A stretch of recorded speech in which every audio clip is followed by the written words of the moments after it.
I'd like to call to order the April 2nd, 2012 regular meeting of the Village Board of the Village of Buffalo Grove. Please stand and join me for the Pledge of Allegiance.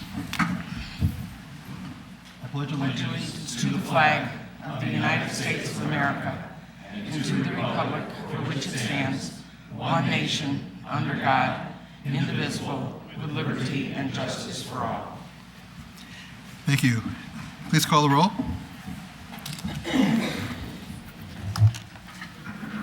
President Bremen. Here. Trustee Berman. Here. Trustee Trilling. Here. Trustee Sussman. Here. Trustee Turson. Here. Trustee Stein. Here. Trustee Ottenheimer. Here. Quorum established. Thank you. First item is approval of minutes for March 19, 2012. Is there a motion to approve? So made. Is there a Second. Any discussion, any corrections, modifications? Seeing none, please call the roll. Berman. Aye. Trilling. Aye. Sussman. Aye. Turson. Aye. Stein. Aye. Ottenheimer. Aye. Motion carried. They stand approved. Thank you. Next is presentation and reading of warrant number 1186. Corporate Fund, $314,902.82. Parking Lot Fund, $1,621.74. Capital Project Facilities, $3,139.74. Health Insurance Expense, $5,280. Water Fund, $35,946.93. Buffalo Grove Golf Fund, $3,775.15. Arboretum Golf Fund, $5,745.97. Payroll period ending March 25th, 2012, $875,486.31. Total warrant 1186, $1,245,898.66. Thank you, Mr. Anderson. Is there a motion to approve the warrant? Is there a second? There be a motion and a second. Please call the roll. Berman. Aye. Trilling. Aye. Sussman. Aye. Turson. Aye. Stein. Aye. Ottenheimer. Aye. Motion carried. Thank you. The warrant stands approved. Next is Village President's Report. There are two reports this evening. First is a proclamation regarding Arbor Day. Whereas in 1872, J. Sterling Morton proposed to the Nebraska Board of Agriculture that a special day be set aside for the planting of trees. And whereas this day is called Arbor Day, was first observed with the planting of more than 1 million trees in Nebraska, and Arbor Day is now observed throughout the nation and the world. And whereas trees reduce the erosion of precious topsoil by wind and water, reduce heating and cooling costs, moderate the temperature, clean the air, produce oxygen, provide habitat for wildlife. And whereas trees are a renewable resource giving us paper, wood for our homes, fuel for our fires, and countless other wood products. And whereas trees beautify and enhance the economic vitality of our community. And whereas trees, wherever they are planted, are a source of joy and spiritual renewal. And whereas the Village of Buffalo Grove has been recognized as a Tree City, USA by the National Arbor Day Foundation and desires to continue the maintenance of our village urban forest. Now, therefore, be it known that I, Jeffrey Bremen, President of the Village of Buffalo Grove, along with the Board of Trustees, do hereby proclaim April 27, 2012, Arbor Day in the Village of Buffalo Grove, and call upon all citizens and civic organizations to support efforts to protect our trees and woodlands and to support our village urban forestry program dated the 2nd day of April 2012. I believe we have a short presentation by Mr. Cool. Thank you, Mr. President. We'd like to announce that on Thursday, March 29, 2012, the Village of Buffalo Grove was recognized again as a Tree City, USA. To be recognized as a Tree City community, the village is required to submit information that supports and complies with certain standards developed by the Arbor Day Foundation. On behalf of the Arbor Day Foundation, the Illinois Department of Natural Resources, and the Public Works Forestry Section, it is with great pride we present the 2011 Tree City USA 24-Year Award to the Village President, the Board of Trustees, and residents of the Village of Buffalo Grove. Thank you for your continued support of our program. Thank you. Next on the President's Report is regarding the Illinois Commerce Commission and Commonwealth Edison. As you will recall, last summer, as a result of severe storms in the area, a large number of our residents, approximately 50% of our residents, lost power for a significant amount of time. As a result of the power outage and Commonwealth Edison's failure to bring the homes back into line in a timely fashion, many residents suffered loss of property and were thereby damaged. We asked for, and Commonwealth Edison appeared before this board on 2 separate occasions to respond to the outages, their poor record of service reliability, and their failure to adequately respond and communicate to the village and our residents. During one of those meetings, ComEd was asked to expedite consideration of claims for reimbursement to our residents for spoiled food and other direct losses. To date, although the Attorney General has opined that Commonwealth Edison should be held responsible and pay for those losses, they remain steadfast in their refusal to follow the law that requires the payments. Accordingly, on March 23, 2012, on behalf of the village, a letter was sent to Mr. Tim Anderson, then Executive Director of Illinois Commerce Commission, explaining our position and seeking ICC help in directing ComEd to comply with its financial, legal, and moral obligations. Included in that language was documentation regarding the Attorney General's position and some of the more colorful language from Trustee Berman. A copy of the letter has also been sent to all of our state senators and representatives serving our community. However, our letter alone is not enough. We have no control over ComEd. Only the ICC and the state legislature can force them to not only provide reliable service that our citizens have a right to expect and deserve. Therefore, I urge every resident who has been impacted by the storms and the failure to obtain electricity to respond, to contact their senators and representatives and ask them, along with the ICC, to act accordingly. This letter is also on our website, and I welcome everyone to look at that, and if they'd like to, send a copy of it to the ICC over their signature as well. Thank you. Next is the village manager's report. Mr. Bragg. Thank you, Mr. President. We just have one item on the agenda this evening. Sergeant Rodriguez from the Police Department will provide a brief presentation on high crash intersections in the village and what we're doing to address those. Sergeant Rodriguez.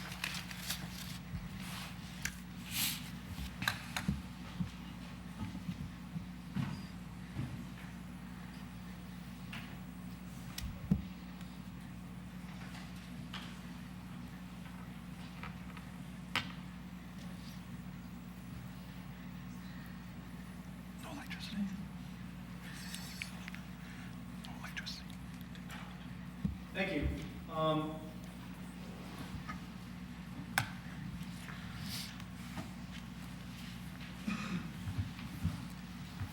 As part of the village's goals and the police department's strategic goals for the year in reducing traffic crashes and overall village safety, we were tasked with discussing and looking into the top 5 intersections. This process started last year when we had identified these 5 locations as our top crash locations for all of 2010. This is a fluid process. So what happened was this year, in January, as we do every year, is we identify which locations were the top 5 locations for the previous year. What we have here is these are our top 5 locations for all crashes that occurred in 2011. What you see on this slide here is that the top location is Buffalo Grove Road at Aptekissick, at Short Aptekissick. That is our #1 location. Now, mind you, it's 17 crashes. Not a huge number, but that is our #1 location for crashes that have occurred within the village.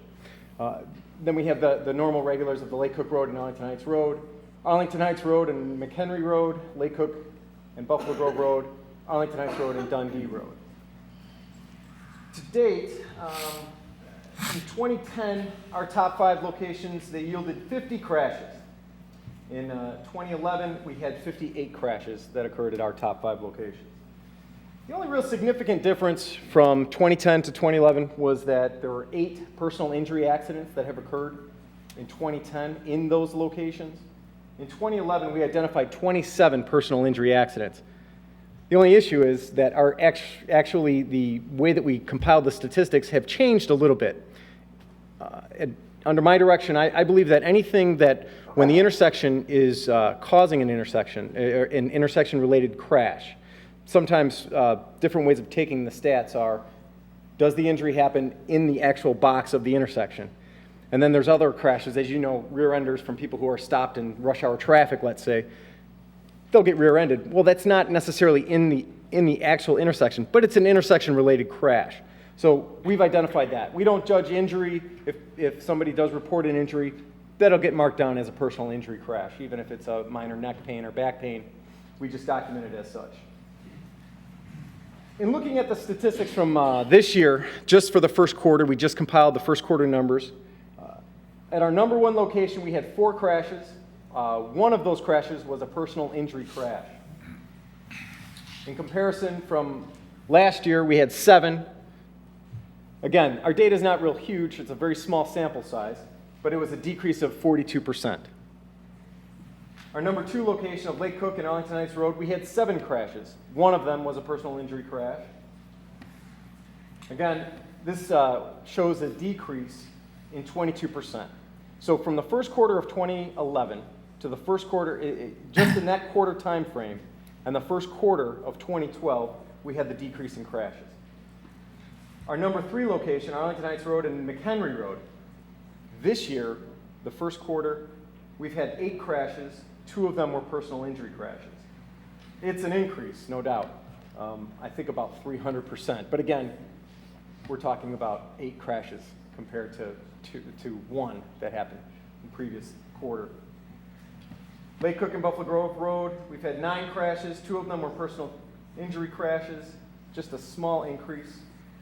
Arlington Heights Road and Dundee, we've had no personal injury crashes, just 1 property damage crash that has occurred. One of the things that we have to look at, though, is the weather that happened in January, February, and March of 2011 compared to the weather that's happened this year. We haven't had much of a winter, so we don't really have very many weather-related crashes this year. Except for sometimes in the traffic unit, we see the exact opposite that happens. Weather gets nice, people start driving a little bit faster, they start enjoying the weather a little bit more, and crashes do occur. More people are in their vehicles, as opposed to when it's snowing out, nobody really wants to leave their homes. So that is some of the differences. But what we've tried to do as a police department is we tried to attack it. We've seen we've identified what we have, our 5 top locations. And so what we've decided to do is take a strong approach at trying to reduce the crashes. Again, we're not talking about a lot of crashes, but this is our community, and it's time that we have to focus on what we can focus on and do what we can. One of the things that we've done so far this year is we've had the message board education that you'll see out there. You will see that throughout the year.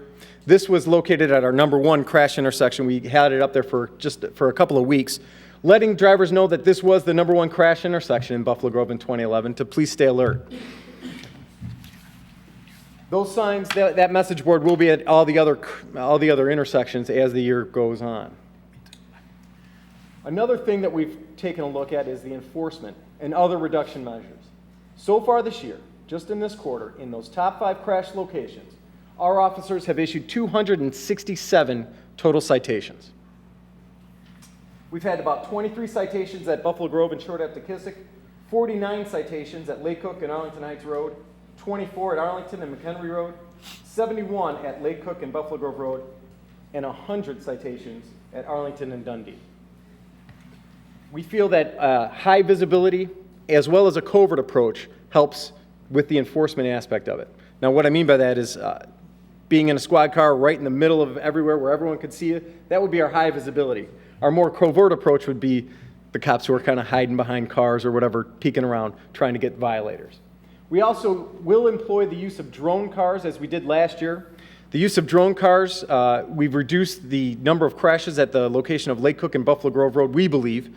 We've reduced the number of crashes at that intersection where we've employed the drone car quite a lot. That is just a standard squad car parked right at the intersection. People slow down when they see the lights and they see the markings on the cars. We also will have the motorcycle program here in a couple of weeks once the weather gets a little bit nicer. With the use of our motorcycle officers, our traffic officers are able to get into smaller places. They could sit right at the corner of Arlington and Lake Cook, right on the sidewalk there, to catch violators who are either violating the red light or median violators or any other type of violations that occur at those intersections. We also will have bike patrol will be out, and of course our standard measures of click it or ticket, where sometimes police officers will walk right on the median, sometimes dressed in plain clothes, just to catch other violators. And what we'll do is focus on any violations that occur at the intersection. Letting people know that the police are out there, maybe that'll help them think twice, be a little bit more cautious as they approach these intersections, and hopefully that's going to reduce the crashes that we have at those locations. That's it. Do you guys have any questions about the tactics that we're going to employ this year, or? Any questions? I would like, if you could obtain for us and send it to us later on the crashes, what type of crashes? If they're rear-end accidents or left turns, I think that'd be informative to the board. Sure, yes. We do look at that. And one of the things that actually was with the 300% increase with the 8 crashes, I actually went through to see, was this a weather issue? Was it a lighting issue? It was clear days, a lot of rush hour traffic, a lot of rear enders, and then the typical person turning. Lots of times it's people turning on the yellow that turns to red light. They're in the intersection, they make the turn, and somebody will either violate a red light or they won't yield during their turn. But what we'll do is we'll continue to data drive what we do. And what we see is, are we seeing a lot more rear end accidents? Is there a reason for that? Is the cycle of the lights working properly? Are the sight lines working properly? So once we see the data, the next quarter we'll have a larger sample size. We'll be able to dive a little deeper into the stats, and we'll be able to kind of get a little bit of a better gauge as to what type of approach is really going to work for the rest of summer and rest of fall. Great. Trustee Turson. Thank you. Just one question pertaining to Buffalo Grove Road and Short Aptekissick Road. And just for clarification, that's just south of Lou Malnati's? That's correct. Okay. I'm curious, when you wrote citations there, what was the majority of the citations for? Because it's kind of, I mean, I can understand why there's accidents there because it's a tough left turn out of there, traffic backs up, but I'm curious what the violations that you saw going on there. Well, it's interesting. What we did when we focused solely on that intersection is we looked for people that were violating the median, so that would be those that are traveling northbound on Buffalo Grove Road. They'll see the backup. They're intending to turn left so that they could go westbound on Lake Cook Road. They'll pull out into the median. And once you pull out into the median and you start passing cars, right now, then you are in violation of an improper lane usage violated median. So we'll ticket those because that does cause accidents. Lots of times drivers will say, oh, wait, I need to turn here. They don't look behind them. You'll have a crash there. Then you also have those coming off of Short Aptekissick Road where they want to turn left so that they're going to be going southbound on Buffalo Grove Road. Sometimes they'll stack a couple of different vehicles right on the middle, right in the median.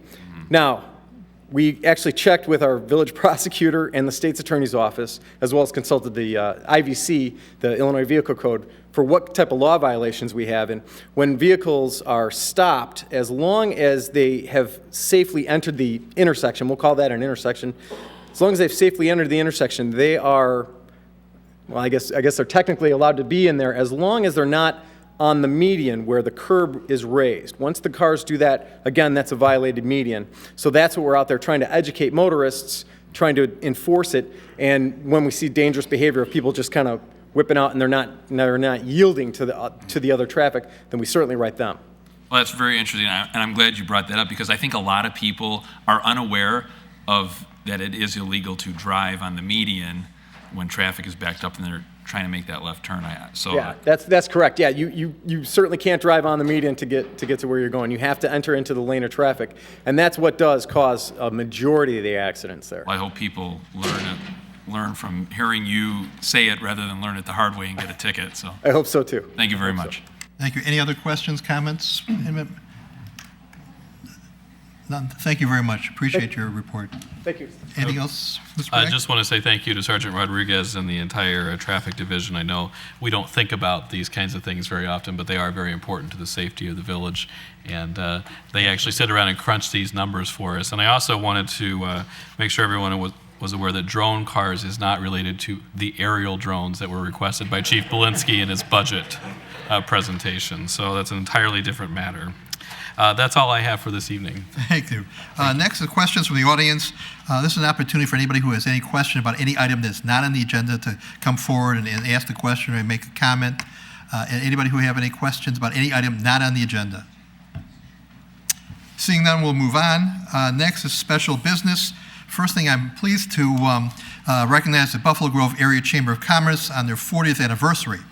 The Chamber was founded in March 1972. The Chamber of Commerce is a not-for-profit organization. It's a member-driven association that provides networking, marketing, education, and referrals. The Buffalo Grove Area Chamber is one of the largest single community chambers in Lake County with more than 400 members. The organization was chartered by the state of Illinois in August of 1975.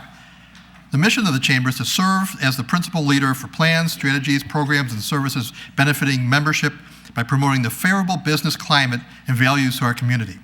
In order to achieve the mission, the Chamber offers a voluminous amount of programs and services to support its members, including monthly meetings and luncheons, advertising, promotion opportunities, intensive networking programs, and more.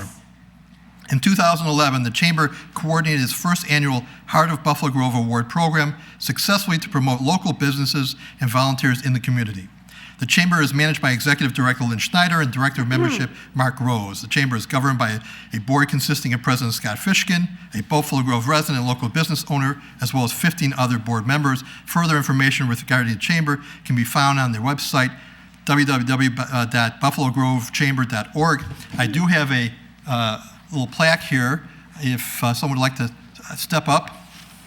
And I'm going to take it back after I give it to you because I'm going to hopefully present it tomorrow at luncheon in front of your entire membership. So, thank you. Thank you. Would you like to make some comments? Please. Why don't you go over? President Bremen, public comment. Well, okay, well, if you, right now, we're on another item, and we'll get, Well, it was public comment. We're not going to go back to this kind of thing, right? Public comment, it's right on the agenda. yeah, we call public comment. And I walked right in. No, please, you weren't here. Yeah, no. We'll continue. I was here, and I am here, and I had surgery this year, so if my voice didn't carry, I am sorry. But I said, I'm here. Lisa, we will get to you, but right now, we're on After another. this. We will get to you in the course of our agenda. We're going to go through agenda, then we'll talk to you. Please, Lynn has something to say about the President Chamber. Bremen, I hope you'll let me speak right after that. Please, because it was public comment. you're out of order right now, please. Okay, but I hope you'll understand, I did have surgery, so I said I'm here. I'm sorry for the surgery. Well, but the matter was, you weren't in the room. We're moving on the agenda. We'll get I back was to you. in the- Lisa, I was right we'll there. get back to you in due course. Please. We have an agenda. If you don't We'll let go me speak next, I will, and you can actually then have the police take me out if you'd like, because it's public comment. And what I have to say, everybody knows, or you know from our conversation within 2 weeks, you don't want me to speak tonight. Lisa, I have no idea what you're speaking Oh, about. of course you do. In fact, I spoke to you Please, on the Lisa, telephone. I'm asking you please to Because sit you're down. not, you We're in didn't the tell the middle of a public meeting. Lisa, Lisa, we're in the about a middle- property with water. So you know I'm here to speak about it. Now, I was here in the room. Now, if you want to make a scene, that's perfectly fine, I'm President not making Bremen. a scene, Lisa. I'm not making a scene. Please, Well, please have a seat, and we'll call on you later. No, it's public comment. Trustee Public- Sussman, please, I was in the room. I was right there. Please sit down. We're not in the There middle of has that. been a gross violation of human rights Okay. in this You know what? community. Do you want us to have you removed? We're asking you to Actually, sit down. if that will get you to resign from president, perhaps, yeah. Lisa, let me explain something to you. This is public comment. I was right there. Is there anyone in the room that thinks I was Please. actually out of the building? I was right there. I had throat surgery, and it's Lisa, hard for my voice to carry. I told- Trustee Sussman, would you please tell him I was here? This was not like an hour late. It was 3 seconds after you said it. Well, you've now taken up about 5 minutes of your time. If you'll have a seat, we will get to you in due course. We're in the middle of an agenda. We're in the middle of an item. I was here. I was here. And I told you we will get to you. Please sit down now. Let I was Lynn here. Schneider talk about the Well, Chamber of nothing is Commerce. being taped. You're interfering with our meeting. Please sit down. Well, when the public hears what you've done, and what the Okay, trustees please. on your board have done, Okay. they will understand why you didn't want me to speak. And just so you know, it's already in certified mail, so it's already a problem, which Okay, you know. fine. Please sit down. We'll get to you in course of due time. No. Please let Lynn Public talk now. speaking after the chamber. The chamber. Interesting. In government you have here. I'm here for public speaking, and I am speaking next. And if you want the police to take me out, that's perfectly fine. That's actually fine. Because Okay. when I show them the documents, they'll be taken. Okay, you've Oh, now I'm spent under some 7 company. minutes of your No, I'm time. not. No, Please I'm sit not. down.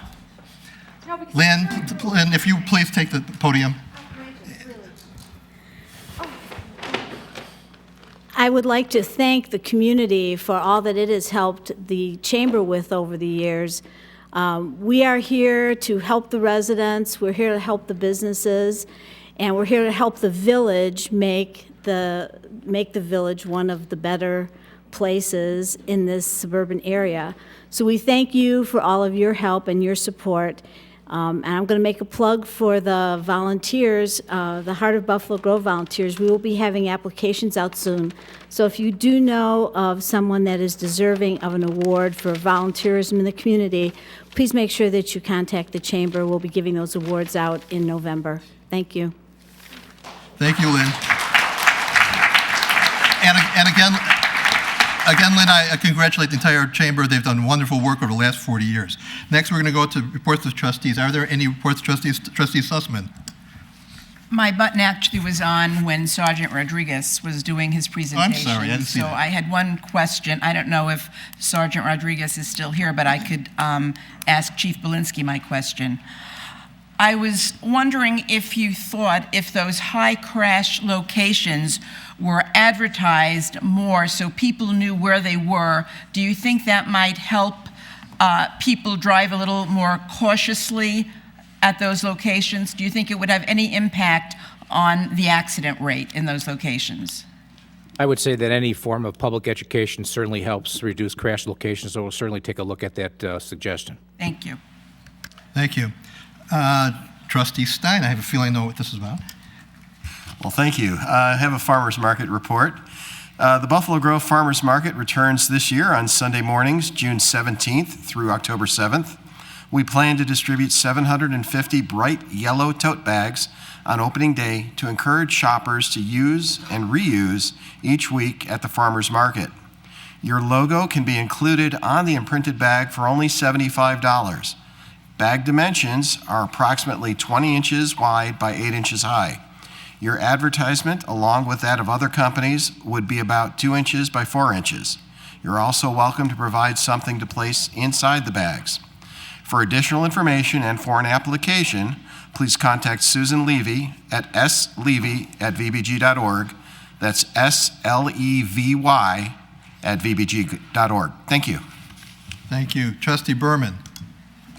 Thank you, Mr. President. It's from just around the corner department. Summer isn't here yet, although it certainly has felt like it recently. And it's not too early to begin thinking about the American Cancer Society's Relay for Life. It's only 74 days away. The 2012 Relay for Life will be held at Stevenson High School on June 15th and 16th. The opening ceremony will take place at 7 p.m.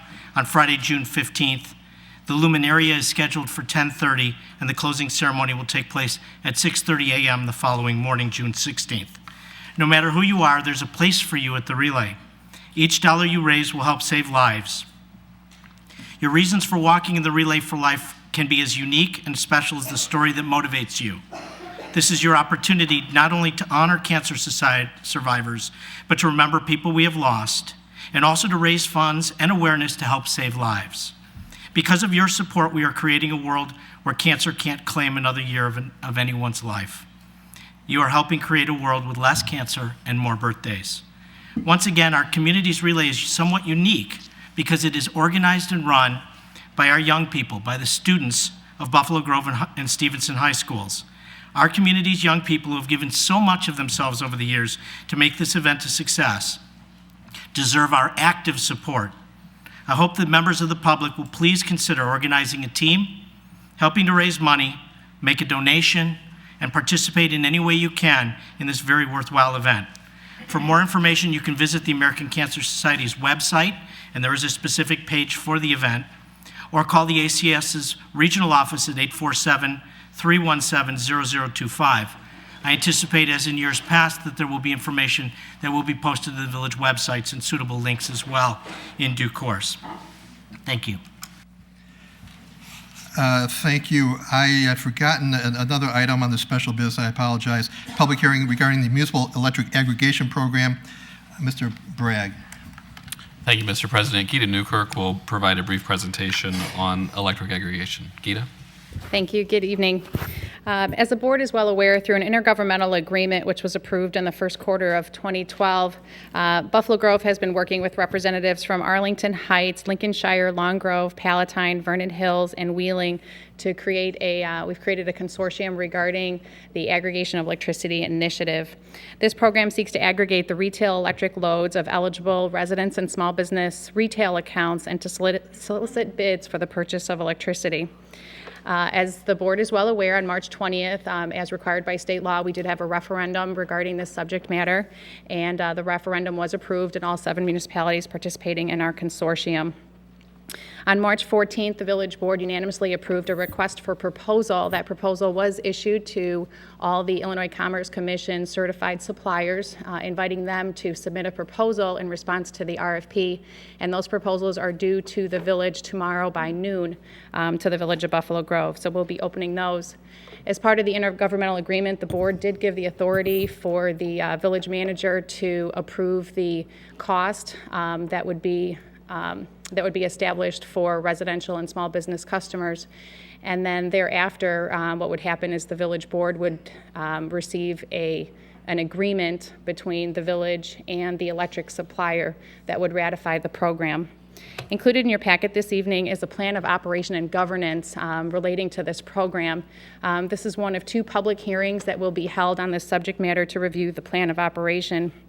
The plan sets forth the role of the consortium, the role of the village, the role of our consultant, and we've been working with Intelligent Power Partners, specifically Mark Pruitt as our contact person. One of the benefits of the consortium is that we're all saving the minimal cost of the consultant and also working with each other on the promotion and coordination of this project. And then the plan of governance also sets forth how overall the aggregation program will provide for the universal access of electric supply services, again, to residential and small business customers. One of the most frequent questions that we receive relating to this project is what is the supply options that are going to be provided to customers. And we have a power mix that's divided, that's in two ways that it's set forth in the RFP. One is a base price option. It's basically the lowest rate for electric supply services. And so the proposals, we will be providing that rate per kilowatt hour. And then the other cost that we're asking for is an enhanced renewable energy mix or green energy. And we're asking for that consideration of variables up to 100%. If it's most cost effective that the village pursues the base price option, then customers will have an opportunity to select a green energy option at 100% in which they could opt into that program. So again, if we pursue the base price option, then customers would automatically be opted in unless they have a contract already with an electric supplier. And if they wanted, they would automatically be in, they wouldn't have to do anything. If they wanted the green energy option, then they would opt into that option program. Again, in terms of next steps, proposals are due tomorrow by noon, so the village will be coordinating and reviewing all those proposals. Our consortium is meeting on April 9th to review those proposals and then make a decision regarding the preferred supplier. We will have our second public hearing on the 16th, and at that time, after the public hearing, we'll be asking for the board's consideration to approve by ordinance the plan of operation and governance. And then we would have the contract thereafter with the preferred supplier. From that point on, we would work with the supplier to issue correspondence to every resident and small business customer in Buffalo Grove that would basically set forth the how the whole entire program would work. And we do want to make sure that the public is aware that that correspondence will be sent on village logo, letterhead, and a village envelope, because certainly there are suppliers that are providing information about their own company services. So we just want to make sure that the correspondence from the village will reflect the village's logo on that correspondence. And at this time, I'm happy to answer any questions that you may have regarding. Makita, I've had a number of phone calls and people knocking at my door. I know my neighbors also indicating that they're wanting to sell the service as well. Though none of those have anything to do with the village's efforts. Is that correct? That is correct. Okay. Yes. Very good. Mr. Bragg. Just wanted to note if there are no other questions or comments from the trustees, if there are any interested parties who would like to make a comment this evening during the public hearing regarding electric aggregation and the plan of operation and governance, they may do so this evening. If not, or at the conclusion of that time, I would ask the village president to close the public hearing, and there will be a second public hearing on April 16th during the regular village board meeting as well for residents or interested parties to speak. Any questions or comments from the board itself regarding electric aggregation? Just want to make sure you don't overlook me this time. Just want to make sure. Are your questions about or comments about the aggregation? Okay. Your public, please identify yourself, your name and your address. I just want to make sure of one thing. This is, my time on this is just regarding aggregation, right? Correct. You don't, okay. As long as you keep your comments to. Of course, no, of course, just so I know. I want to make sure how you're running things these days. Anyhow, my question regarding that, because I did have someone come to my house. My name is Lisa Stone. I'm a citizen of Buffalo Grove, a former trustee of Buffalo Grove, recalled in 2010, funded by some of the members up there. Anyhow, I believe in being forthright. I just want people to know. I live, therefore. Your time is running out, Lisa, if you know, so why don't you get to the points? I'm commenting on the issue, just so you know. I wanted to present who I was. Someone did come to my house, and I felt they were actually misrepresenting, and it was very concerning. And finally, I got them to admit that they actually were not Commonwealth Edison, because people would naturally just open the door for comment. I'm just waiting until I have your attention, President Brayman. Go ahead. Thank you. Anyhow, what I'd like to know is the people that are coming around in our community, are they coming around just in our community? Is it just a Buffalo Grove 60089 relevant issue that you're speaking to tonight? Or are you speaking to Lake County and Vernon Township? I'm just wondering. My understanding is an issue throughout the entire state of Illinois. I know I've gotten phone calls from other states asking me to sign up. So the state of Illinois allowed this process several years ago, and that's part of the process. Okay, and I just wanted to know if your speech tonight was just to your citizens or if it was to the citizens in the township, and that also... Well, I don't think... I'm just being clear. I don't think the programming goes beyond the borders of Buffalo Grove. So then you are speaking just to your citizens, 60089. Anybody who hears us, but it obviously the same issues apply not only to us, but we have 6 villages that are part of the group. So obviously they're going to be going through the same things. Okay, so like I was bothered when they came to my door because I did feel a little bit that it was a bit disingenuous the way that they were presenting the people that came from some other company. So if someone, for instance, in unincorporated Deerfield 60015 or unincorporated Lincolnshire Prairie View 60069, if someone comes to their home in the same somewhat bogus, for lack of another term, pretending to be ComEd or whatever, should they call Buffalo Grove or should they call Vernon Township? Well, I would suggest they call Vernon Township or the County of Lake. When they came to my home, because is that their governing body, just so I understand? We're not, right. Because we're Buffalo Grove 60089. Well, we're Buffalo Grove, and the corporate limits of Buffalo Grove. We don't. 6089. Okay. Do we have any other zip codes in Buffalo Grove? Anybody who's come we to don't. my house. That's what I wanted to be clear on. Okay, I'm sorry. I just have to be clear, President Freeman. You've been in government for 20 years, and the citizens don't always know these things. Anybody who's come to my home has never misrepresented themselves saying that they're from the village or from Commonwealth Edison. Oh, they were, literally. literally. Well, I'm just telling you. But if anybody who has any concerns, I would suggest they contact the company that these people are representing, maybe even Commonwealth Edison, the governing body being Lake County or the township. Okay, so I understand. So the people that I know in the unincorporated area should call Vernon Township or West Deerfield Township if that is their township. Whatever the township is. Or whatever village they live in. For us, we are 60089. We have no other zip code.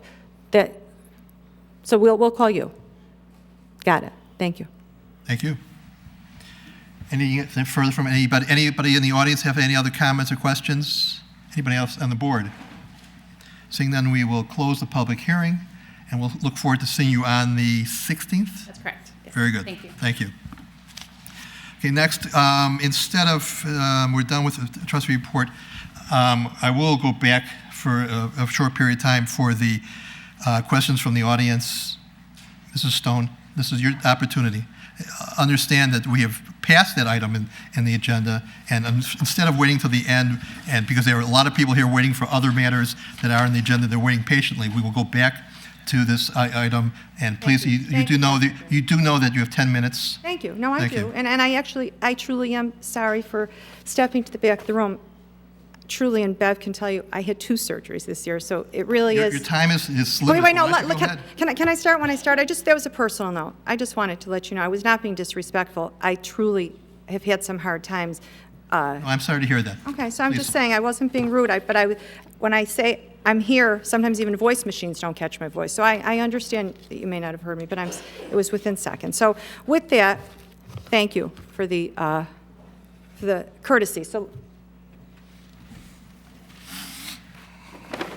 sorry. In my usual fashion, I'm a bit unconventional, but that's who I am. My name is Lisa Stone. I'm a citizen of Buffalo Grove. And I am a former trustee of the Village of Buffalo Grove Government Board, elected in April 2009. By the way, Clerk Sarabian, as anyone that was watching the videos for the years, I am going to request, please, if you could, from the audio, memorialize what I'm saying verbatim, because I'm going to be speaking to documents. Well, there's documents, so, well, they will be on record, and they'll be given to you. So I think in government we are allowed to say, please enter this into record. No? Okay, well, then I guess you make your own rules. She's saying no. For those that are here, she won't do it. The video, thank goodness, is here. Anyhow, more importantly, I am the first and only elected official in Illinois to ever have been recalled from their elected office in the entire history of Illinois. There is a point to what I'm saying, so bear with me. My recall was funded in part by past and present elected officials of the Buffalo Grove government, as President Brayman can attest. I believe $1,500 was your part, and other trustees. Apparently, I was recalled for my unprecedented, unconventional behavior as a trustee, as I sought truth and was relentless and persistent with both elected officials and officials on this board and elsewhere, in seeking honest answers regarding the Land and Lakes landfill oddities that came to my attention on December 12, 2009, by a businessman on Barclay named Rick Rubenstein, for those that would want to watch the videos from back then. Unfortunately, you can't watch any of the videos because the board lost the password to their web stream for all of the videos when I was a trustee. But they do have a DVD, if someone asked for it, and Bev Sussman and I both have DVDs, but you can't see them on the website, interestingly enough, because I raised quite a few issues.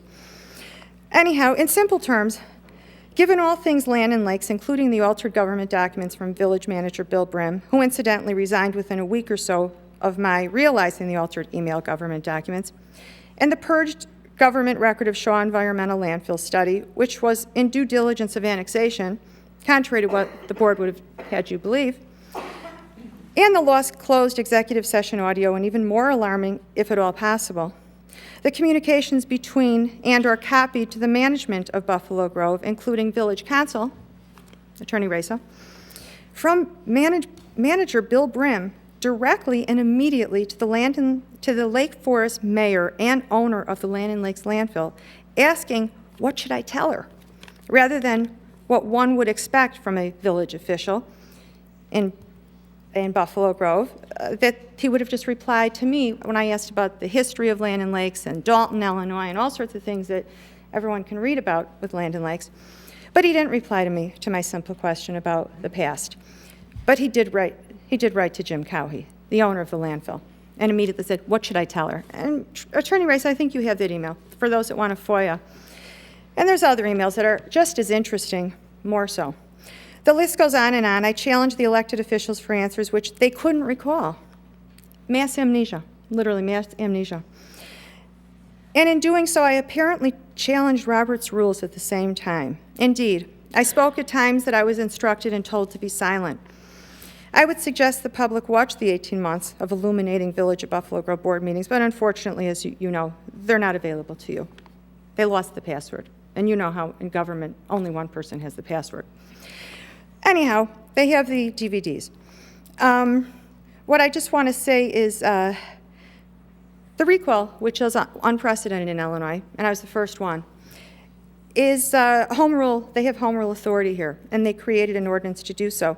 And I'm just wanting to say, simply put, while Robert's Rules really matters much, and you see even just now, it was sort of a demonstration of Robert's Rules and the problems with it. You know, if you're not here, I hope you're not going to grab the gavel. I mean, at least Hartstein, you know, it's an improvement if you're not. Anyhow, what I want to say is that while Robert's Rules is very, very important for order, but more important than anything in any government, is truth and the Constitution upholding public safety and health and honor. And while I insisted to speak, as I was tonight, and I would have, no, regardless of whatever you had planned for me, I would have. Anyhow, Lisa, let me, I'm almost done. Oh, no, I've got 10 minutes. Don't, no, wait till the end. I'm Don't just interrupt telling you, me. 5 minutes into it. I just want to make you, Oh, you have some and points. given what I'm saying, you actually might say, Citizen Stone, tell us more. Because when I called you last week, you didn't want to know a darn thing for 35. Anyway, let's stop. You know what, don't. Save your questions till the telling end. You're you- using my time. You're using I'm telling it. you have 5 minutes left. Stop. Okay, please. Okay. Anyhow, to me, the most important thing is the Constitution of the United States, and to that I was true. But Robert's Rules is an issue here in Buffalo Grove. So with that, I just want to speak of a few things, and I do hope that if you feel that you want to hear more, because you are the president of our village and you're all trustees, sworn to the same oath that I was, so I think you're going to care, one would hope. Because what I'm about to tell you is, for instance, as I called and told you just recently, President Bremen, is that what I have identified, and you know, is that there is an address in Buffalo Grove called 800 Kraus Drive in Buffalo Grove, Illinois, 60089. It's not a real address. It's a bogus address. And they use it for the Picara water subdivision that feeds 5,000 people in unincorporated Deerfield in 60015, 60069, or 59, you know, those areas that are not Buffalo Grove, but they go to our schools. So we do take taxes in some way. So I do feel we owe them something. In humanity, you should anyhow. So the Picara subdivision wells are there, and I have all this information through FOIA, which everyone, you should know that myself and Brenda Weiss, who you've seen over the past 2 years, a mother from Lincolnshire, she was from the 70s and 80s. Her children are my age, actually, and she heard what I was doing, and she joined me years ago. And we are the Lake County, Vernon Township Coalition for Safe Drinking Water. And we believe that there has been a gross violation of human rights, of the Safe Drinking Water Act, and of the Clean Water Act for many, many, many years. I recently posted the Hoffelder report, which was a developer's report of a landfill right on Milwaukee Avenue, right across from Speedway, and those of you that may know of it, as someone in this village would say, oh, that's the one with all the illegal dumping. And they did a report, and me and Brenda, and along with our coalition, we spent $400 to FOIA that report. And we learned that it said that the water of the 5,000 people of the, oh, Jan, now if the audio went out, I do hope that we could somehow get that verbatim, or audio switching. Anyway, there we go. With that, the water of 5,000 people was misrepresented from the year 2001 on. I've spoken to IEPA, to Lake County, even US EPA. There's a problem. When I brought it to President Bremen, his answers for 35 minutes were really, really alarming. I have to say, Trustee Berman, the one man that we all know I've never gotten along with, and he can attest to this, although I do know he's a very intelligent man. And I called him and I said, Trustee Berman, you know I don't trust you about anything, but you know I trust you about the landfill on this issue, because I know from the FOIAs I read, and I read a lot, he stood up for what was decent then. And of course, his response to me last week was of a normal person and of a normal trustee. He said, let me look into it. Now, I haven't heard from you yet, but I imagine with all that I have found, there's much you're looking into as well.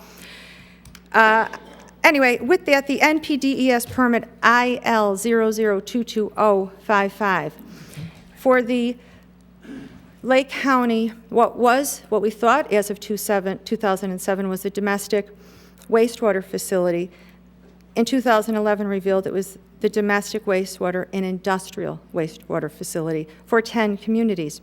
If you give me 1 minute and you want to cut me off, that's fine, Art. And if he makes you, I would hope someone in this room would have a certain humanity that would say, we want to hear what she has to say.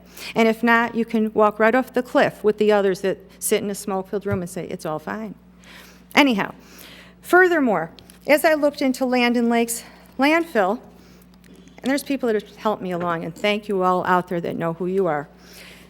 You know how and by the way, all the maps in Buffalo Grove and in Township, let's just say precision. You know, Aptekissick Creek was called Buffalo Creek in some years.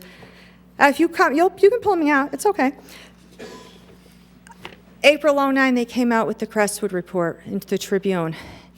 July 3rd, 2009, they said it's a mystery. Will they ever know on the tree-lined creek who and what? I only know that here's one document that shows on July 29, 2009. I'm not making any allegations. But on that day, 7/29/2009, Land and Lakes Crestwood spill. Now, that is the landfill that I have been carrying on for 2 years about that they would not let me speak. And you know how I would come up. I would do everything to speak. Are you going to cut me off? I have a few more things to say. We're talking about water, safety. I'm going to interrupt you for a moment. Your time period is over. I'm going to give you 2 more minutes. Please get to the on point. this issue. Please get to the point. Okay, is there such thing in, can I pause for a moment? Because I know Trustee Berman is actually a man of First Amendment and all of that.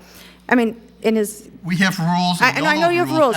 But can I ask in this moment... Please get to the point. President Bremen, I am asking for, given the topic and the grave matter... Well, we don't know. See, that's part of the problem. I'm going to tell you, though. I'm going to let you know. I'm just giving you documents. We like you, Lisa. I'm it's the same giving you the conversation we documents. had.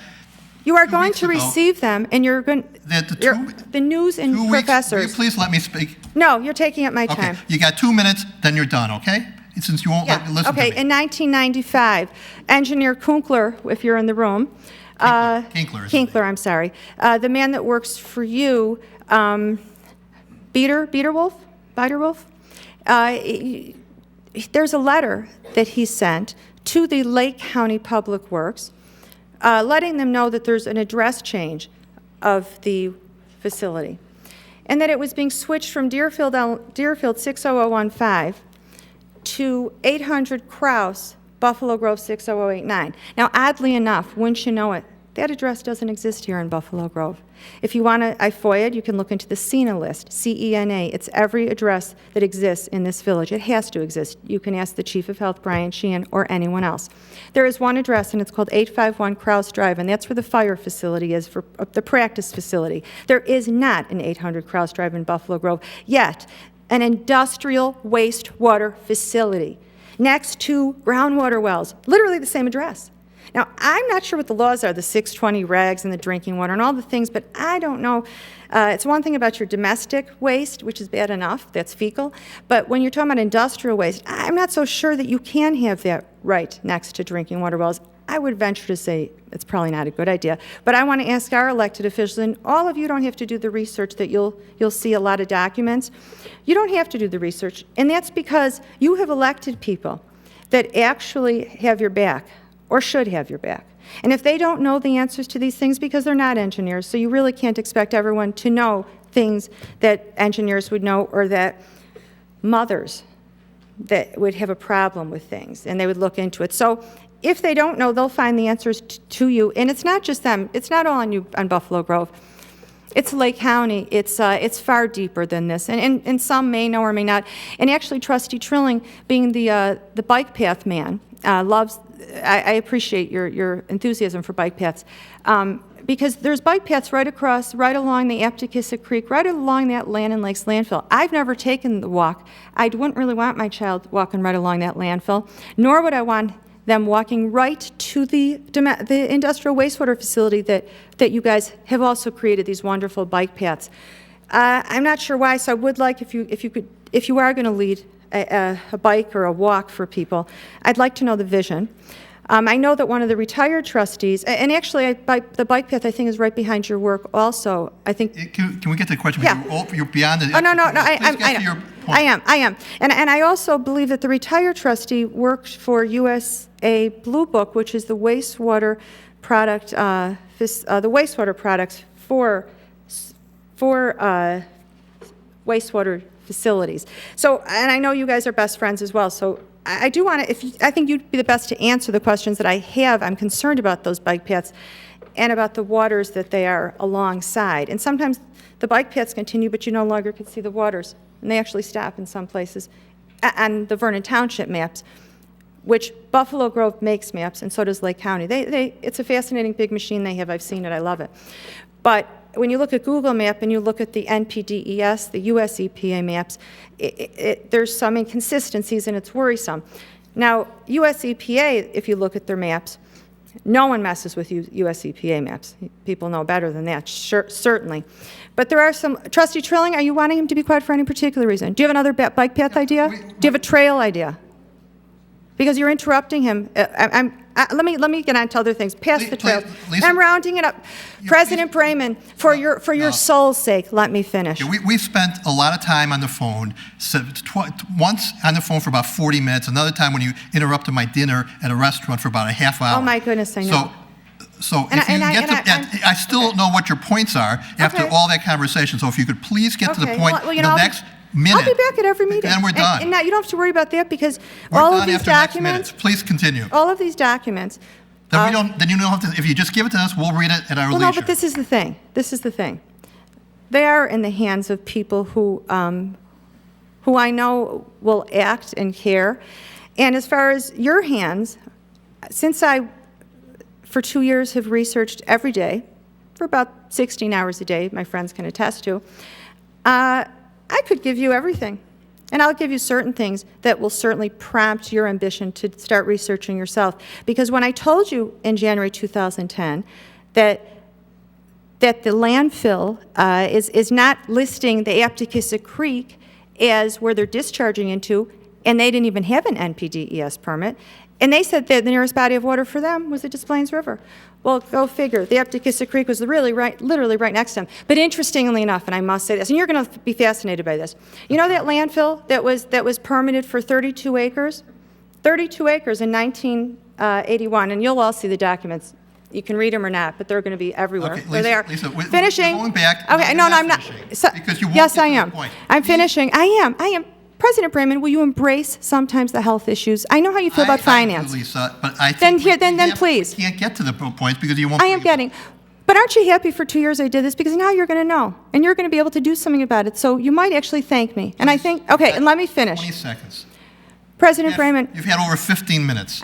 And the topic deserves longer. But anyhow, the nearest body of water that was listed on the Land and Lakes landfill permit was the Des Plaines River, but the Aptekissick Creek was right next to it. They were permitted in 1981 for 32 acres. They were given closure in January 2012 for 32 acres, but yet the Andrews Engineering Report of July 2011 says there's 40.8 acres.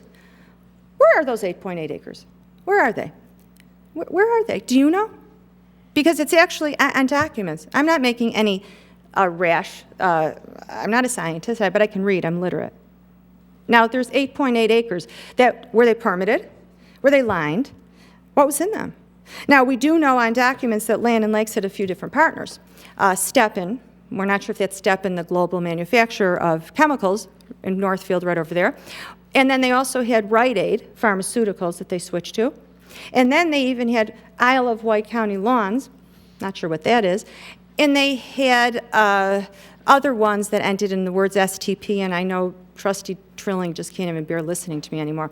But the point being is that just so you know, I brought up something a while ago that was critical when I was here. And for those that care, and I hope I'm reaching someone here, because when I called Trustee Brayman, we ended the phone call when I said, I've been trying for 2 years to reach your integrity, for 2 years, and I just realized it's unreachable. I said, so please, and that is what I said. Now, if you're going to call me out of order. Either you get to the point now, or you're I am done. getting to the point. And good night, Commander Husak. Good night, Commander Husak.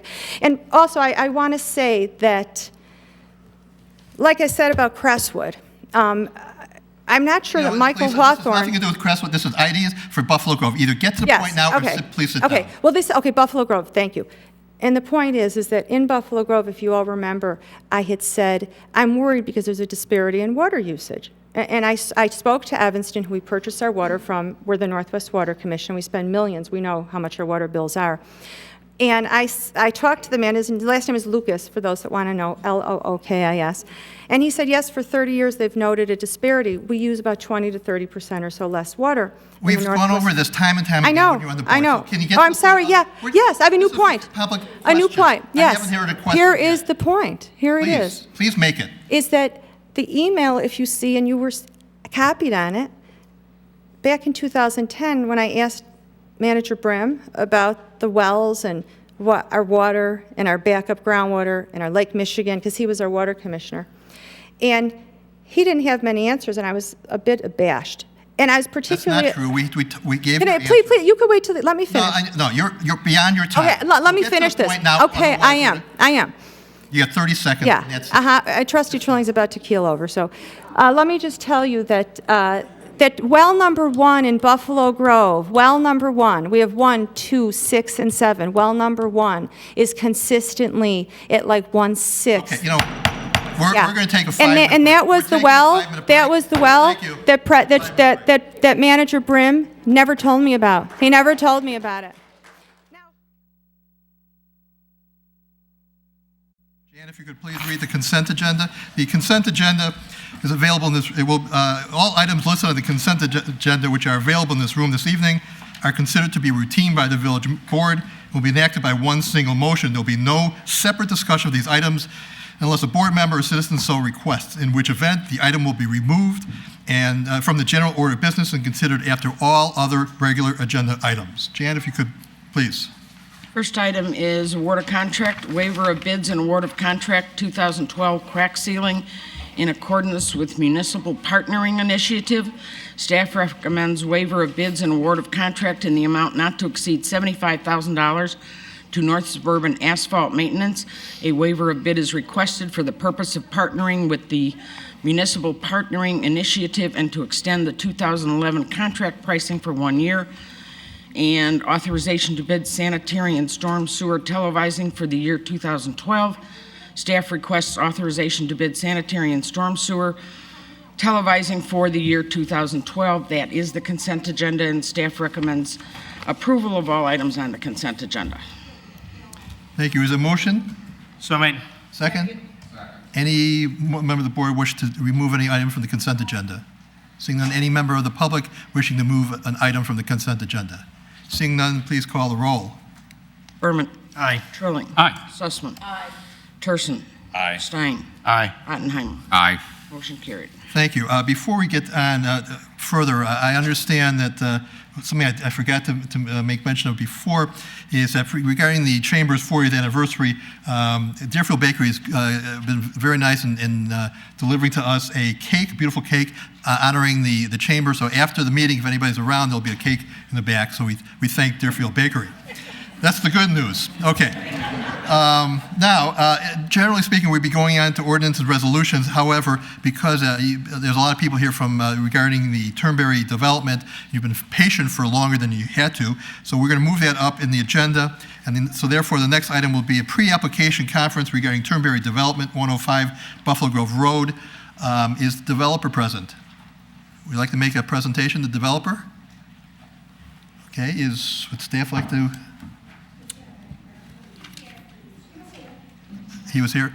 Well, maybe he's taking a break. So we will go back, and as soon as he comes in, if we notice him, we'll bring this up again. Okay? Yeah, Mr. File is going to see if he can locate. We'll go ahead to the next item in the meantime. Next item is item 12A, ordinance number 2012-11, an ordinance approving an assignment, assumption amendment of the contingent infrastructure agreement, the Plaza at Buffalo Grove Shopping Center. Trustee Trilling. Yes, defer to staff. Thank you, Gita. Thank you very much. Included in your packet is an ordinance. Village staff is seeking the board's consideration of approval of the ordinance this evening, subject to the village attorney's final review of the ordinance and supplemental documents. As the board is aware, village staff has been working with legal counsel and Tony O'Shea, who is in the audience this evening, the owner of the Plaza, Buffalo Grove Shopping Center, which is located at the northwest corner of Buffalo Grove Road and Dundee Road, as well as representatives from Dominic's and Chase regarding the amendment of the contingent infrastructure agreement, which was a 2001 agreement. Included in your packet is a highlight of the 2001 agreement. A quick overview of that initiative was the relocation of Dominic's from Cambridge Commons Shopping Center to the Plaza. As part of that relocation plan, the village provided an economic incentive. The project also entailed the construction of underground stormwater management vaults, as well as landscaping and facade improvements.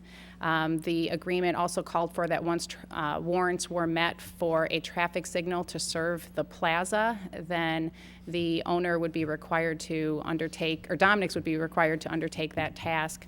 Although warrants were met, that traffic signal was not constructed. The proposed agreement before you addresses facade improvements to the center, parking lot enhancements, landscaping, and construction of the traffic signal, which would be a private benefit signal. I'd like to highlight just a couple of points which are included in the staff report. We are requiring that a traffic signal escrow be established by the owner of the shopping center for the construction of the traffic signal, and that escrow would be 120% of the total amount necessary to complete the construction of the traffic signal, including design, engineering, and construction engineering costs. The shopping center owner would have the responsibility to construct and pay for the traffic signal, and if the owner was not able to perform that installation and construction, then Chase Bank, who is recommending or who is petitioned for a outlot facility with a drive-through, then they would have the ability to perform the work related to the installation and construction of the traffic signal. If the traffic signal was not constructed within 1 year after the issuance of the permits, which would be required by Cook County and IDOT, then the village would be entitled to capture all of the escrowed funds to complete the project. Also within the agreement is information relating to construction of the property improvements, which includes the building facade, parking lot, and landscaping. The village would not issue a certificate of occupancy for the bank until the improvements are substantially complete, and we have defined substantially as it would just be minor punch list items, which would yet be remaining. Included in the 2001 agreement was a recapture, and we're proposing that in this agreement that recapture would no longer be viable for the traffic signal. And then finally, the village would have no further obligation to pay the remaining sales tax refund under the terms of the 2012 recommended agreement. Trustee Trilling, is there a motion? Thank you. For the purposes of discussion, I move passage of ordinance 2012-11, an ordinance approving an assignment, assumption, and amendment of the contingent infrastructure agreement for the plaza at Buffalo Grove Shopping Center. Is there a second? Second. Any comments? Trustee Trilling. Thank you. One question, Gita. Could you please tell me, has the owner of the shopping center provided an estimated cost for the facade and parking lot improvements? Mr. O'Shea, if you could step forward. Mm-hmm. Yes, please.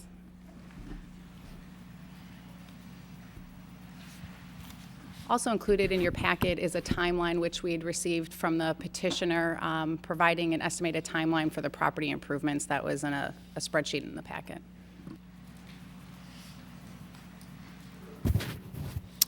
Yes, hi. My name is Tony Uche, and I'm the owner of the plaza. I'm sorry, what was your question again? My question was, what is the estimated cost of the facade and parking lot and landscape improvements? I'm not sure about the parking lot, but the facade improvement would cost somewhere approximately $200,000. Okay. And landscaping improvements? I don't have those figures at this time, but I anticipate them to be less than $100,000 for parking lot and landscaping. So approximately the total will be about $300,000. Approximately, yes. Okay. And as far as the facade improvements, is there a new storefront entry to all the spaces that are south of the Dominic's? Are those all new entries being constructed, or some of them are going to stay the way they are? Most of them are going to stay, the entry is going to stay where they are, but they're just going to have a new facade. Okay, thank you. Any other questions or comments? I do have a concern. Trustee Berman, go ahead. Thank you. Just a couple of comments. This has been a situation that has long been one of frustration, not just for the board, but members of the public. It's been over 10 years since we were promised a traffic signal at that location, and it is not an easy parking lot to get into and out of. And I guess what I would characterize this is taking a whole bunch of lemons and at least making a little bit of lemonade. And I think that staff has worked very hard, along with Mr. O'Shea, to find a way to accomplish the goals that we set out, a decade ago, and have really been stymied by the lack of appropriate participation by one entity in particular. And I think staff and legal counsel is to be commended. Several members of this board have been pushing very hard for some real teeth to be put into this agreement to make sure that this time we really mean it. We're going to get the signal. And in exchange for some of the other understandings and modifications to the agreement that's now been sitting there for 10 years, that this will actually move forward. And I think in that respect, it's a good thing. It's unfortunate it took 10 years to get to this point, and it really is unfortunate that Dominic's is essentially getting off the hook for its obligation. But in the end, the community's interests are being served by allowing this, by making this modification. And for that reason, and particularly because we will finally see that signal come to fruition, I can support it. Thank you. I do have a concern, though. I agree with that. This is will accomplish the ultimate goal. The intent is basically to force the installation of the light. And paragraph 7C, though, gives us the opportunity to take control of that escrow in the case that it's not completed. But I think there has to be some modification in that language. Right now it says that if approval of the completion of the traffic signal has not occurred within 1 year after the issuance of the traffic signal permits, the village shall be entitled to take all the escrow funds and install the light. My concern is, if the permits are never applied for, if there's some efforts that are not being made, then we may never get to that point. I would rather see language in there that's saying 1 year from the approval process today. It doesn't mean it mandatory that we have to take it, but it puts some teeth into it so that requiring them to take action immediately to get the permits and that we can take some action. I think Guido's going to respond.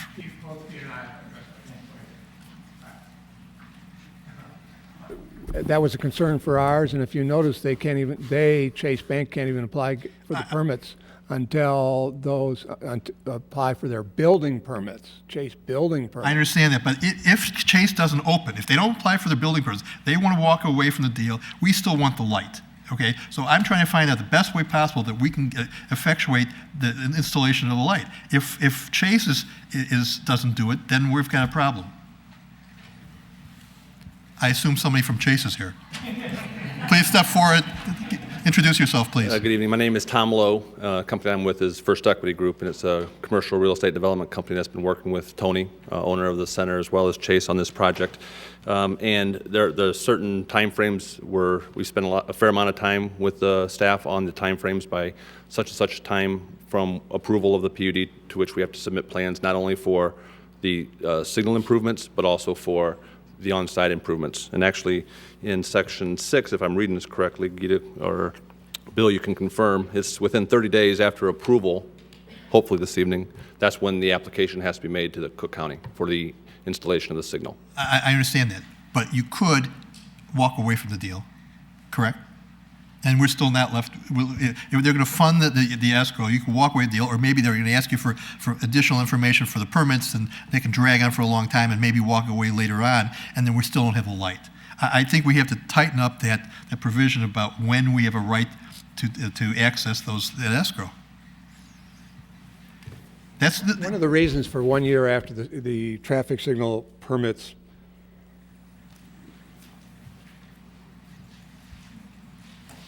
The counting of 1 year after the issuance of the traffic signal permits is that all the parties involved in this transaction and the negotiation of this transaction, including the Village of Buffalo Grove, agreed that there was that there is a matter, if you will, there is an issue that is completely outside the hands of all the parties, including the village, and that is the Cook County Highway Department and the Illinois Department of Transportation acting on the application for permits.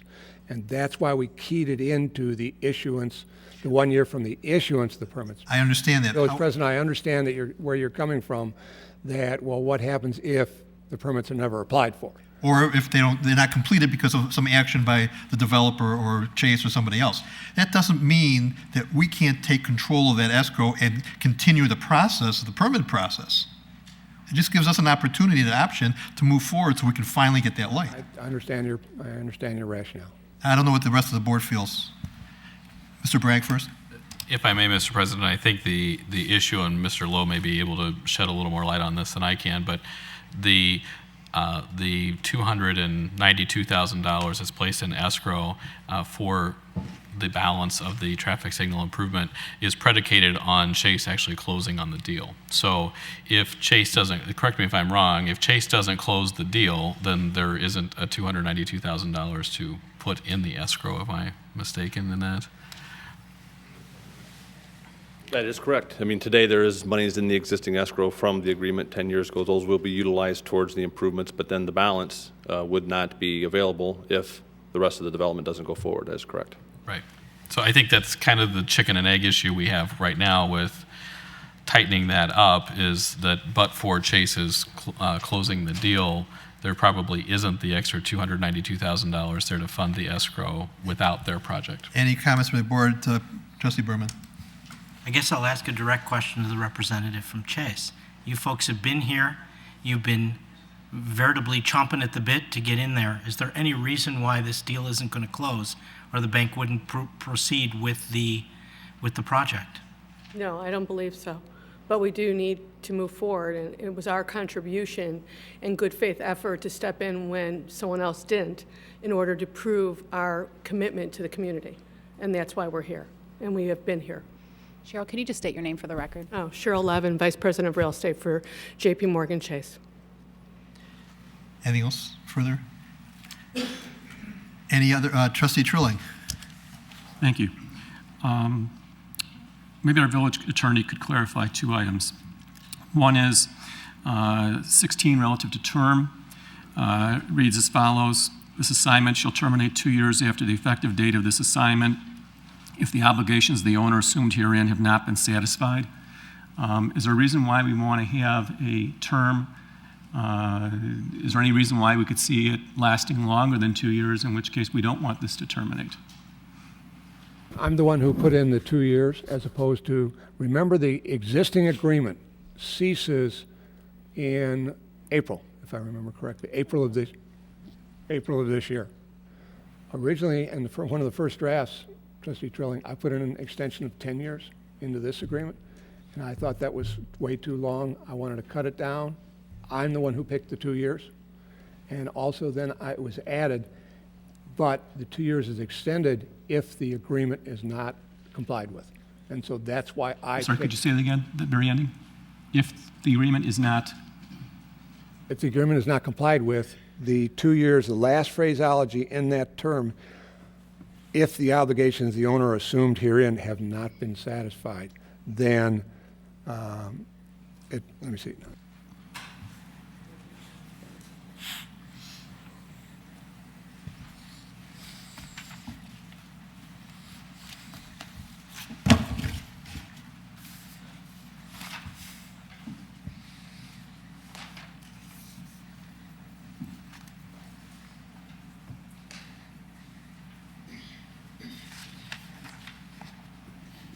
The intent was the not shouldn't be there. Thank you. Thank you, Trustee Trilling. I can't tell you how many times I've looked at this agreement.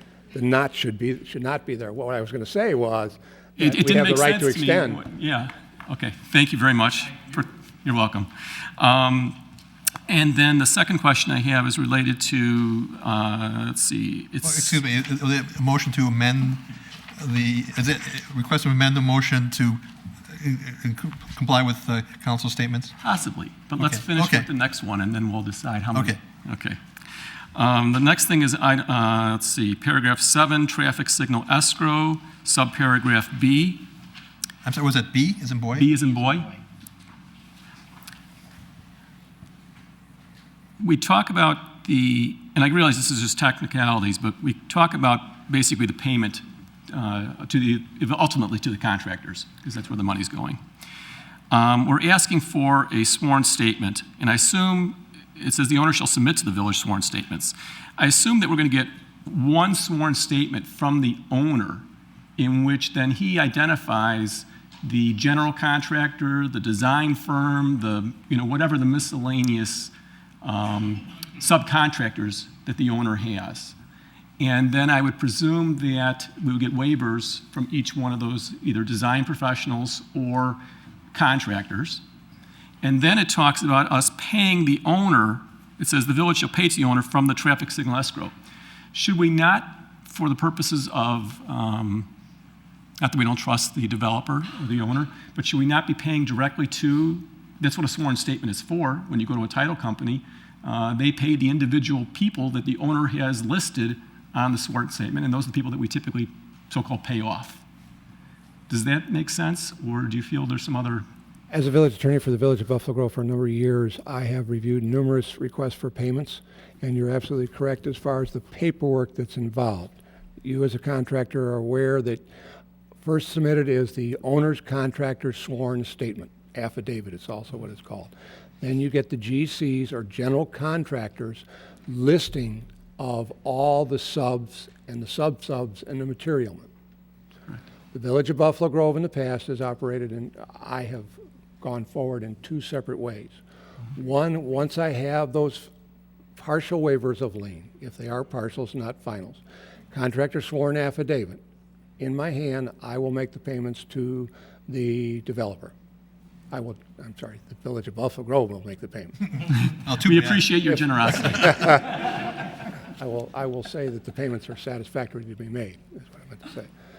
If the village has seen an issue with the contractor or the developer in regards to at least one previous payment, if not two previous payments, the village staff and the village finance department will cut those checks directly to the sub, or the materialman.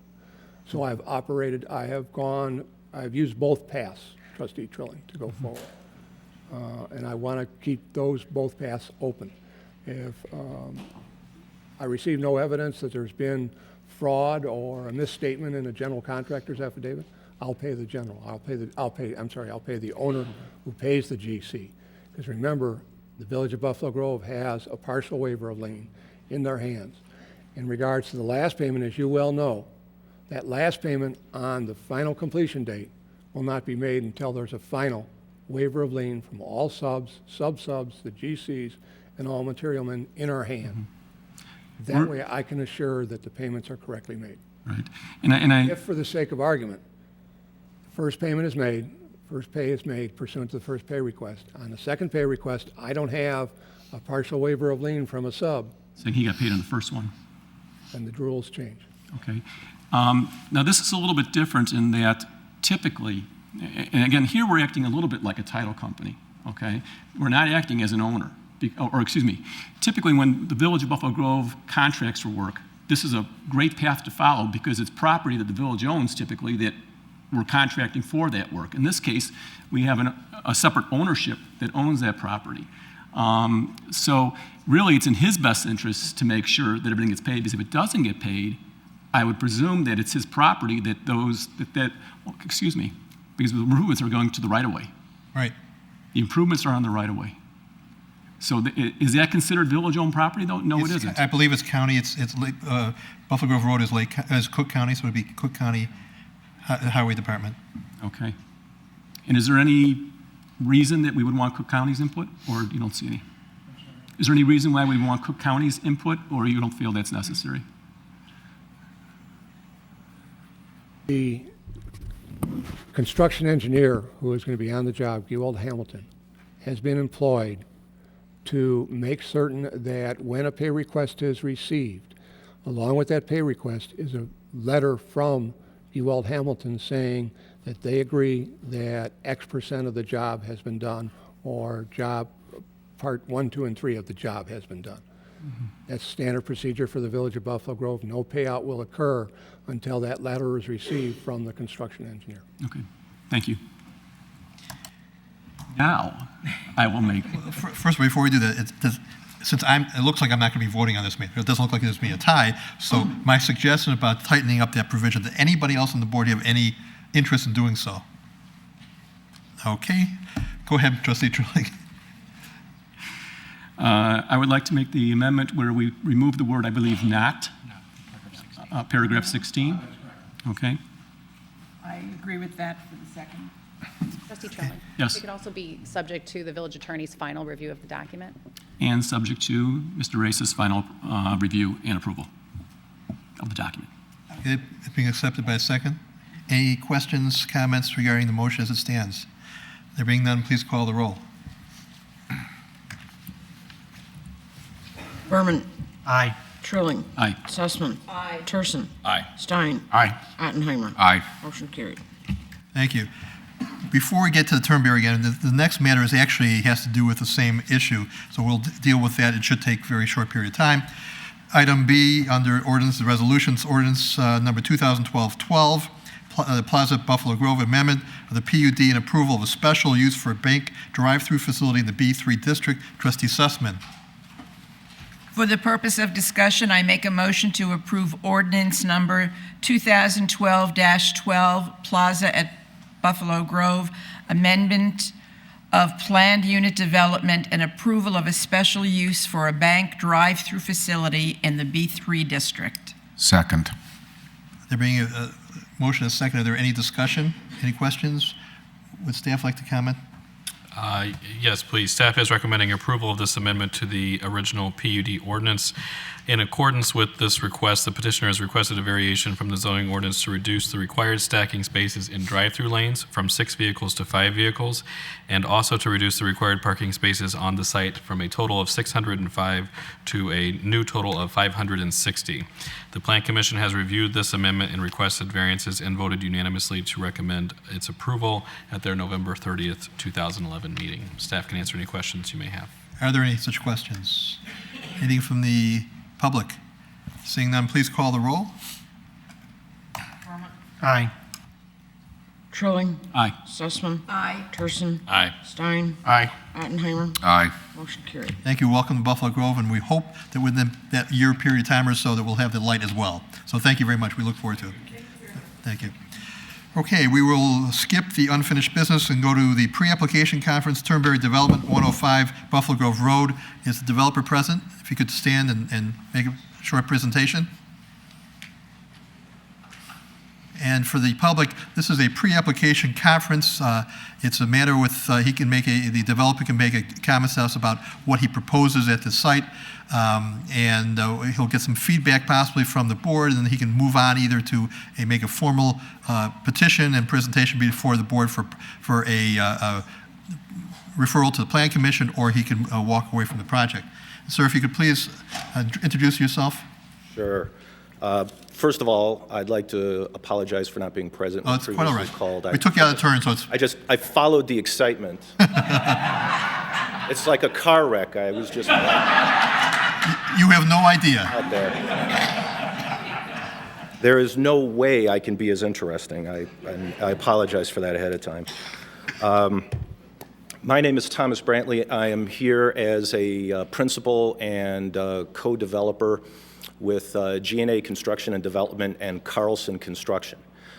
We are, just as a bit of history, we are a multifaceted real estate development company. We design, build, own, operate, and manage all of our properties. I say this because we are not the type of developer that builds something and then 3 years later decides to sell it because they want to get out of the area. We are essentially long-term owners and operators. What I'm here tonight to petition the board for is to allow us to submit our development design for what we're calling Turnberry Point for consideration and to undergo your design and concept review process, which would hopefully entail some minor adjustments to the existing PUD for the Turnberry development. As many of you are probably aware, Turnberry condominiums and the original PUD were originally supposed to be two separate buildings.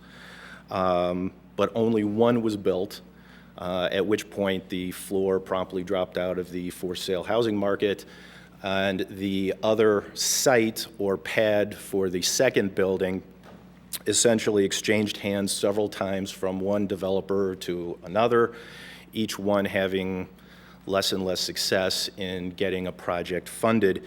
And I can fairly assure you that given the current state of the for-sale and condominium housing, finance, and sale market, you're probably looking at, unfortunately, at least 3 years or more before that type of development is not only feasible from a for-sale concept, but also from a financing concept. Banks and lenders are still very skittish to lend on that type of property in any but the most underserved markets.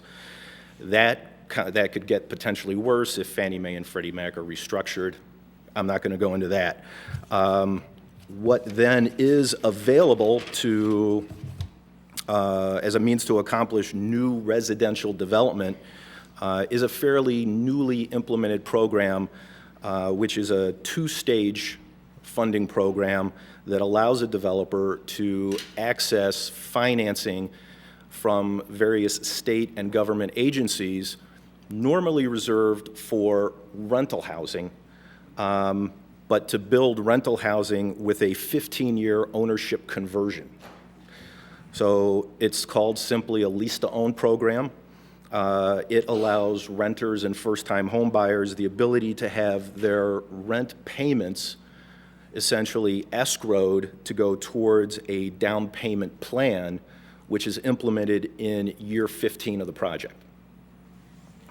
Anybody who rents there and leaves before year 15 is simply paid rent for a nice high-quality apartment.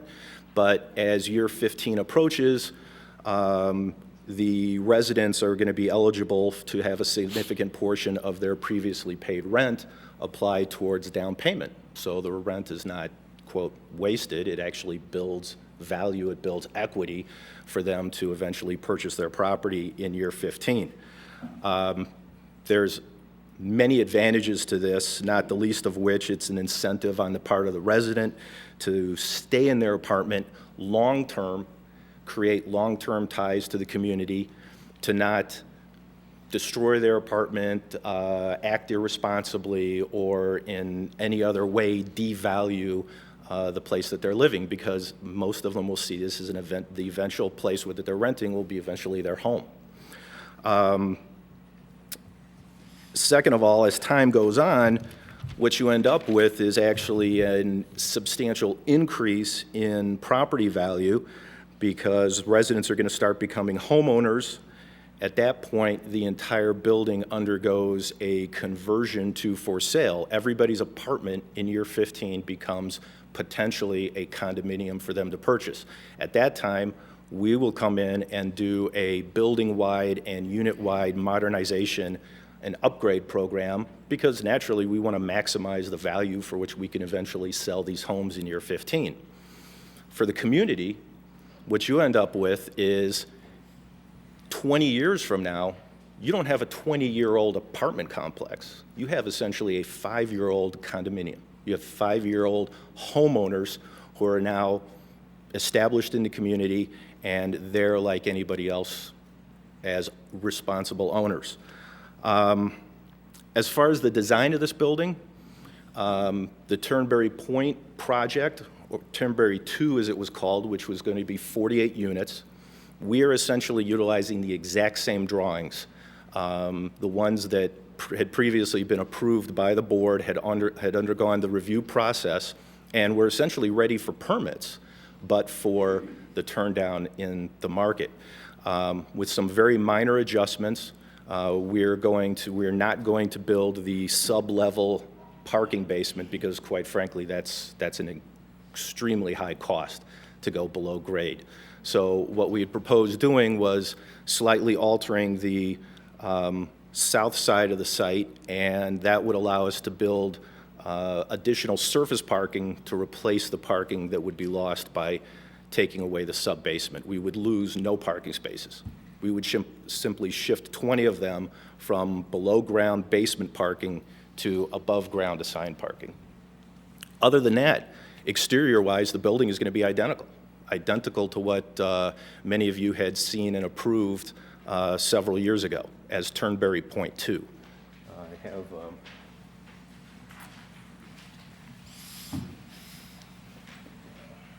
I have this brochure I can give it to you to hand around if you have any interest, but this is what was proposed back in 2007. And from a design standpoint, it's exactly the same thing we'd like to do. The only other adjustment we want to make in order to make the final 15-year conversion a little bit more market-friendly, we're going to build more 3-bedroom apartments or 3-bedroom units. The original design called for a total of 48 units, 4 units of 1-bedroom apartments, 8 units of 1-bedroom apartments, 4 units of 3-bedroom apartments, and all the remaining were 2 bedrooms. We're going to do an even 16, 16, and 16. We're going to do 16 1-bedrooms, 16 2-bedrooms, and 16 larger 3-bedrooms. We think this will maximize the value for the property and for the units in year 15, creating a more family-friendly environment. That essentially is the design. Again, minimal changes. There will be some necessary changes to the PUD, but minimal changes to what you had already approved of as far as design and construction. Who's going to live there? Well, in order for us to access some of the financing from the state and federal programs, we're required to set aside a certain number of units for maximum income residents. That is, we can't rent all of the units to absolutely anybody. We have to provide a certain number of units available to people whose incomes are no greater than about 120% of the area median income. Some of the incomes will be a little less, some of them will be a little more, but that's the requirement imposed on us by the federal programs that would provide the funding for us. That means, for example, a 1-bedroom initial apartment would be rented to somebody whose income was approximately $36,000 a year. A 2-bedroom apartment would rent to somebody whose income is approximately $41,000 a year, and a 3-bedroom apartment would be rented to someone whose income is approximately $45,000 a year. Some of the apartments we can rent to people of higher income. Some of the apartments can be rented to people of any income, but the majority of the apartments, and by a majority I mean at least 50%, would be available to people with that level of income. The rents would be set as a percentage of those incomes. That means I'm not going to be charging these people $2,000 a month if they are making $41,000 a year. I will be charging them a percentage of their income. That means for someone who wanted a 2-bedroom apartment, $40,000 a year, their rent would be around $840 a month. For somebody whose income was $45,000 a year, their rent would be about $950 a month. It's a formula. I don't mess with it, I don't adjust it. It's a formula that I have to adhere to in order to have access to the financing that I'm proposing to get this project built. Who would that rent to? Just very quickly. Well, an assistant manager at your local Walgreens makes about $36,000 a year. A pharmacy technician, the assistant to a pharmacist at your local Walgreens, makes about $28,000 a year. These brand new 1, 2-bedroom, and 3-bedroom apartments would be affordable to those people. They would not be paying $1,000 or $1,500 a month. They would be paying a percentage of their income in order to live there. Other people in the area, well, there's lots. I could go through many, but a bus driver, how about that? A bus driver, which has an average salary of about $31,000 a year, would be able to afford a brand new 2-bedroom apartment right here in the middle of downtown Buffalo Grove. Probably not something that's easily done. We, as owners and managers, will have somebody there on a daily basis to oversee the property. We'll have a property manager in place, and we will be responsible for the property, its ownership, upkeep, and ongoing maintenance for the entire 15-year term, and we will also be there in year 15 to facilitate the conversion to home ownership. So that's the type of project I'm proposing.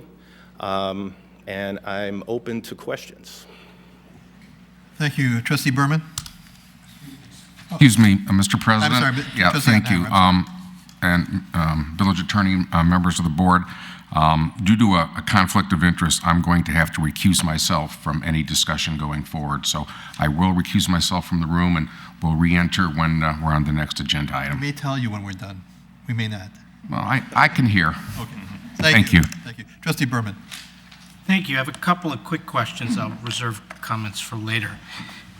In listening to your presentation, I was struck by something, and I want to make sure I understand it correctly, this rent-to-own scheme. Okay, it's not a scheme, it's a program. Well, but bear with me. When is the purchase price of the unit set? It will be set in year 15. Okay. So if I understand correctly, you're going to bring in people, some in the $31,000 to $45,000 a year income level. People who are in the community, yes. Well, again, your representation was that some of the units will be reserved for people in the $31,000 to $45,000 a year income level, correct? That's right, yes. Okay. And you're going to tell them that they can rent, and at the end of 15 years, a percentage of their rental payments will have been escrowed and can be applied to a future purchase of their unit. Is that right? That's correct. If they're there in year 15. Okay. What happens if at the end of year 15, you set a purchase price and those folks can't afford I'm not allowed to do that. The program that I'm using uses a formula in year 15 that I have to adhere to in order to set the purchase price. For all units or just those For units? all units. It's a percentage above the existing debt on the property in year 15 based upon the current market value of comparable units. I have to go out and do an appraisal in year 15. If that appraisal says that the average two-bedroom condominium price is $300,000, I can't set a price of $400,000. I have to set a price that's a percentage of that $300,000 above the debt. So I'm not allowed to make an infinite amount of profit on this type of transaction.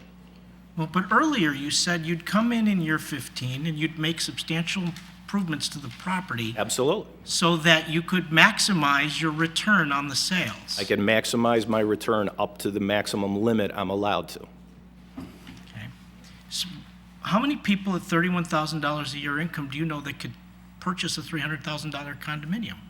Well, based upon their ability to accrue down payment assistance and the fact that there are programs that essentially allow for zero down payment, i.e. Fannie Mae, Freddie Mac, other groups that I'm sure we're all familiar with, I have no doubt that people at that point can be able to afford the unit. Besides, at the time they're in there, 15 years from now, they're probably not making $31,000 anymore. Entirely possible, but we don't know that. That's true. But the point is that you're coming to us and you're selling this concept, I won't use the word scheme, on the notion that people will live there for 15 years and will buy the units. People have the option to live there for the amount of time that they live there. A portion of what their rent is paid out can accrue towards down payment assistance, so that if they decide to stay there for the entire 15 years, or if they get there in year 12 and stay there for 3 years, 3 years of their rent can be applied towards the down payment of a condominium, rather than them having just spent 3 years of rent and received nothing out of it. They'll be accruing equity. Except that equity cannot be accessed unless they actually can afford to buy the unit. That's correct. Otherwise, they're renting just as any other renter does. And they would have the same incentives to maintain the property as any renter then in that concept. They would, yeah. What incentives would a renter have to maintain their unit other than in a responsible manner? How many projects of this type have you developed? I've developed 2 projects of this type, totaling about 140 units. Where? In Joliet. How These old, were- how it's old on- are those projects? It's about 3-4 years old. This is a brand-new program, recently implemented. You don't have a track record in which you can provide to us information on how these projects play out over 15 years. As a new funding program, there has yet to be a year 15 occurrence. So the answer is no. Am I correct? The answer is there has yet to be an occurrence.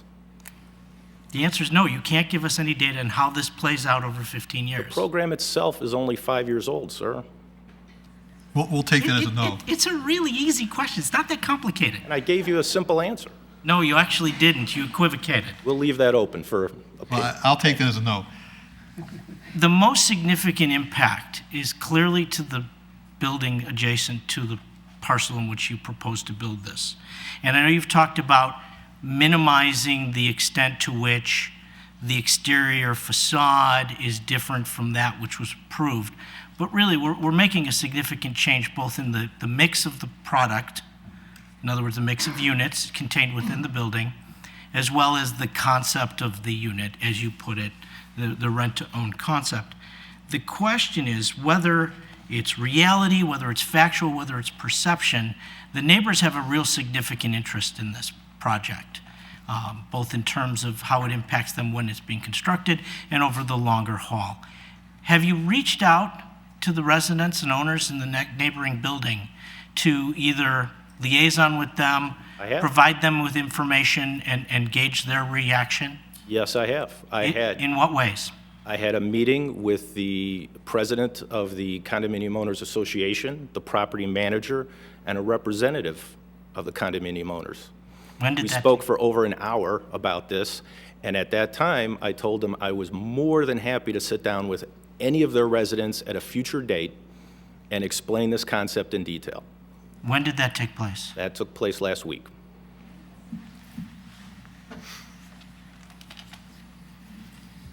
And when would you propose to have your follow-up meeting? Whenever they wish to make themselves available, I am available at their convenience. It would seem... I have yet to be contacted by them, by the way, for that meeting. That's fine. We've heard from some of them. I have not. And we, meaning members of this board, have expressed similar concerns to our staff even before they contacted us, and certainly afterward. So here's the bottom line for me. I think it would be a wonderful idea for you to engage the individual residents of the neighboring building. And I think it's important for us to have that meeting take place before we start moving through the Plan Commission process.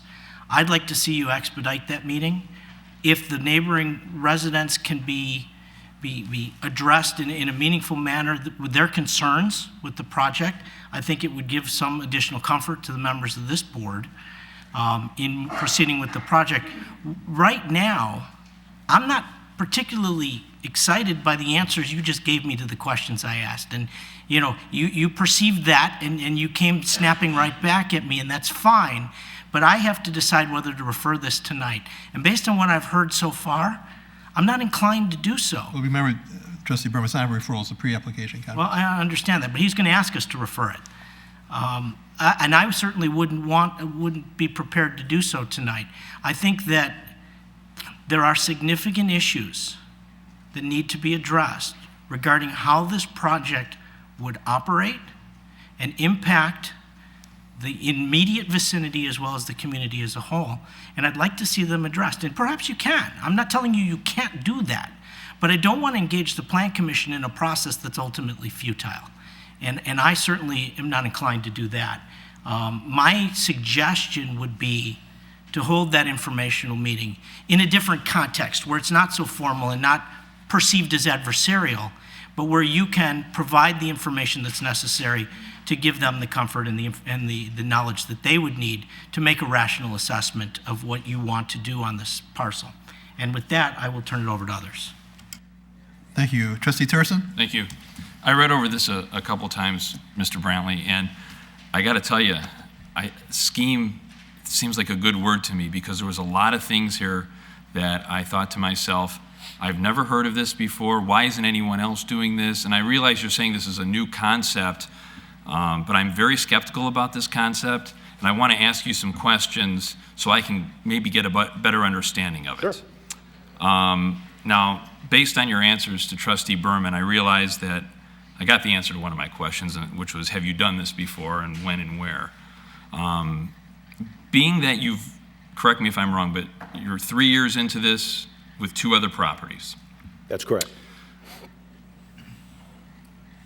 Based on those 3 years, the amount of people you have had come in, sign leases, get involved with this project, in the last 3 years, I'm curious what percentage of those people are still living in their units? What our turnover has been over the, Yes. over the past 3 years, I would have to find that out. It's not I would be anything very curious about off the top of my mind.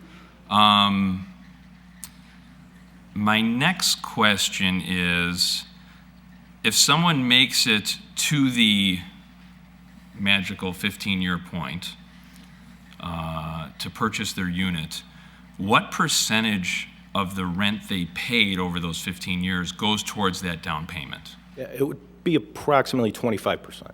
25% of all the rent they've paid? Yes. Okay.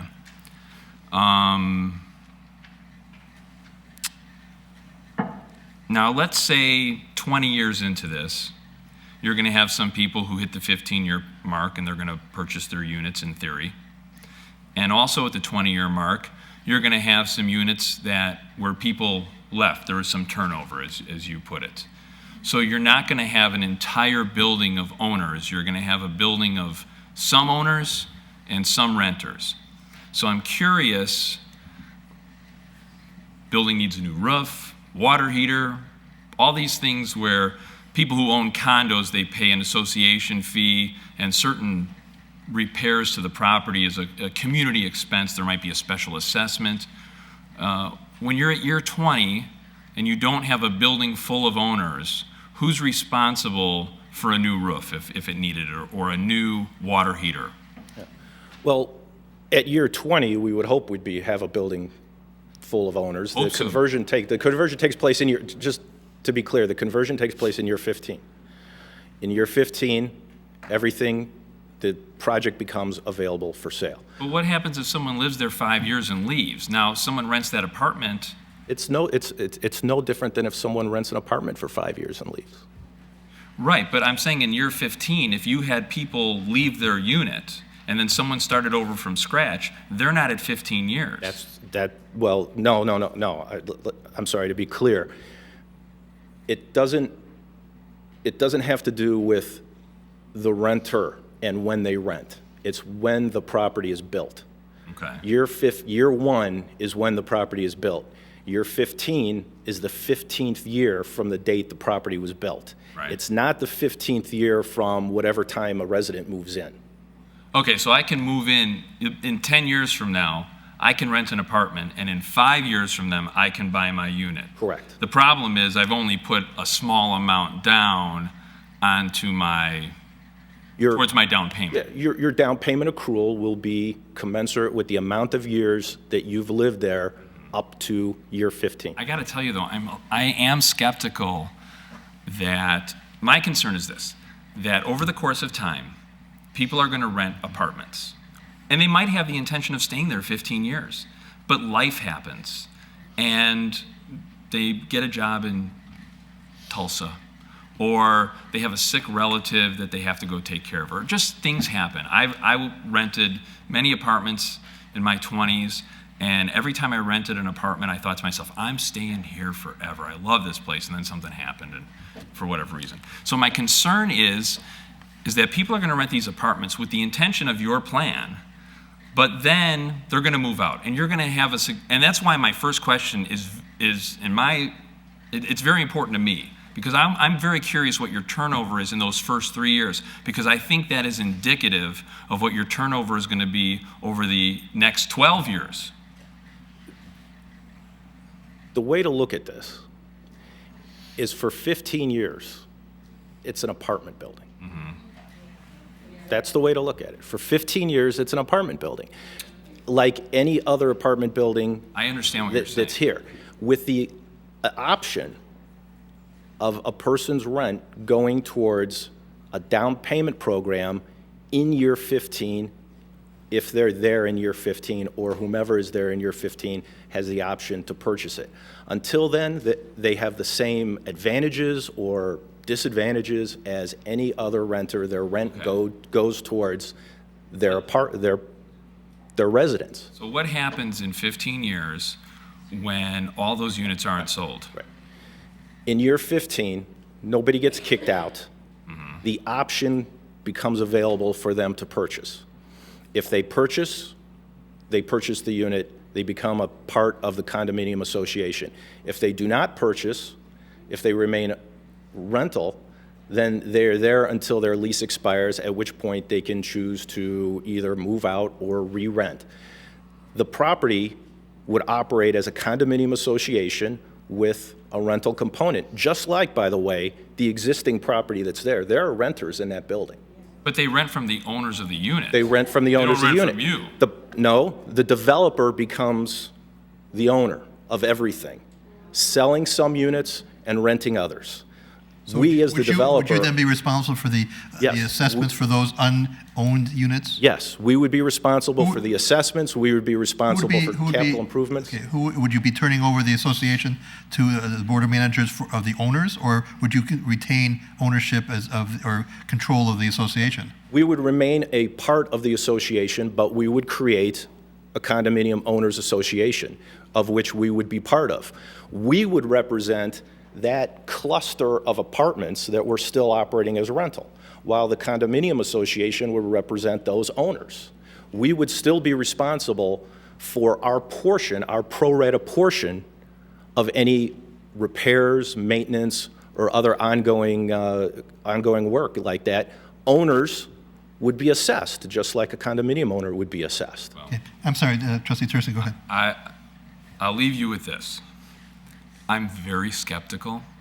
I'm very curious what that number is on your 3 years in existence, what that turnover number is on those other properties. And the demographics in those areas are probably very different than the demographics of Buffalo Grove. Oh, I'm sure. But that being said, I still want to know what that number is. What I think we're going to have, if we do this in 15 years, is an apartment building that nobody owns any condos. That's how it looks like to me.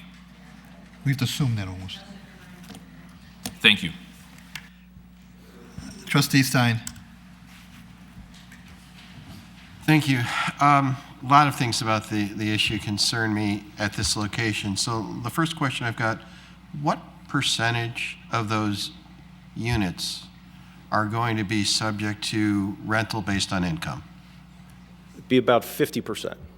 About 50%. Okay. And so at year 15, it's possible that the people who were there subject to income, if they were still there, may not be able to purchase, in which case you may be looking at 50% or so vacancy, pretty much flooding the market at that point.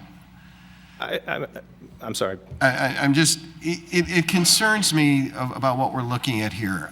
The first thing I'm curious, why that location instead of maybe another location? That location is zoned for condominiums. The people that purchased the condominiums in the existing building purchased it with the idea that the building being built next to them was condominiums. And I understand what their concern is, so my question is, there are other vacant land in Buffalo Grove. Why that specific location? Because we have the ability with this program to build the same quality of building that has always been proposed for that site. But what was proposed for that site is not apartments. What's proposed for that site are condominiums and ownership. The concept is different. The construction and the quality and the building design is identical. I'm sure the board is aware that apartments are, as for that type of site, apartments accessible to people who don't make $80,000 or $100,000 a year are in rather small supply. So my question is, Why are we scared of our neighbors or our potential neighbors who No, just I might think- happen I to be think what renters instead of homeowners? I I can believe just the point that we're trying to make is that we want to protect the interests of from the what? people who purchased condominiums, who are expecting condominiums to be built next to them, yeah. from having an apartment complex built next to them. And my still question is, why not another location within Buffalo Grove that might be closer to public transportation? Such as? Well, we have a Please, location. you said there's plenty of sites. Please give me a 5-acre At this parcel. moment, we have somebody that's Please. looking at Buffalo Grove, I'm sorry, Bush Parkway and Deerfield Parkway. I mean, there are sites. 5 acres in Buffalo Grove that you would be willing to rezone for multifamily. I'll take the address down right now. Look, it's not my point to have to sit here and give you other suggestions. I'm just asking, why With respect, you just told me there was plenty of other sites. Please help me, and I will find Excuse one. me, I don't think we need to step at this court. The next issue. The only other point that I'd like to make is, if we were asked tonight to refer this, I could not refer it. Thank you. I would agree with Trustee Stein. Please. I would agree with Trustee Stein. There's a fundamental difference between people who are owners and people who are renters. And I think the people who are there now came into the situation with an expectation. And I think it would be somewhat unfair to them to say, okay, the expectation has changed. We changed it, the concept of the building, or at least the structure of the building several years ago, but it's still ownership. And I think there's a fundamental difference. I think that they're relying on the fact that this board approved the entire concept as ownership. It's now you're asking to change, and that's a difficult thing for us to appreciate, and especially the citizens. We'll go to Trustee Sussman next. I am not in favor of the pre-application conference, and I'm not in favor of the project at all. This may be an identical building, but that's where the similarity ends. There is no comparison to an apartment building next to a building with condominiums. Please, if we can just avoid that, because we'd like to get on with the meeting, please. When these owners purchased their condominiums, back in 2004, they started at over $347,000. And most of them, between 2005 and 2006, paid approximately $300,000. Now, due to property values, unfortunately, they have gone down in price, as have all of our homes gone down in price. I feel badly enough that everything has gone down in price, but you will not be helping them by putting an apartment building next to their beautiful condominiums. So I am very much opposed to it. In the information you presented to us, you wanted this location specifically because it offers east-west corridors that reach into some of the county's most job-rich areas, such as Vernon Hills, Mettawa, Deerfield, and Schaumburg. And I would suggest you take your apartment buildings and you build them in those towns and not in ours. Trustee Trilling.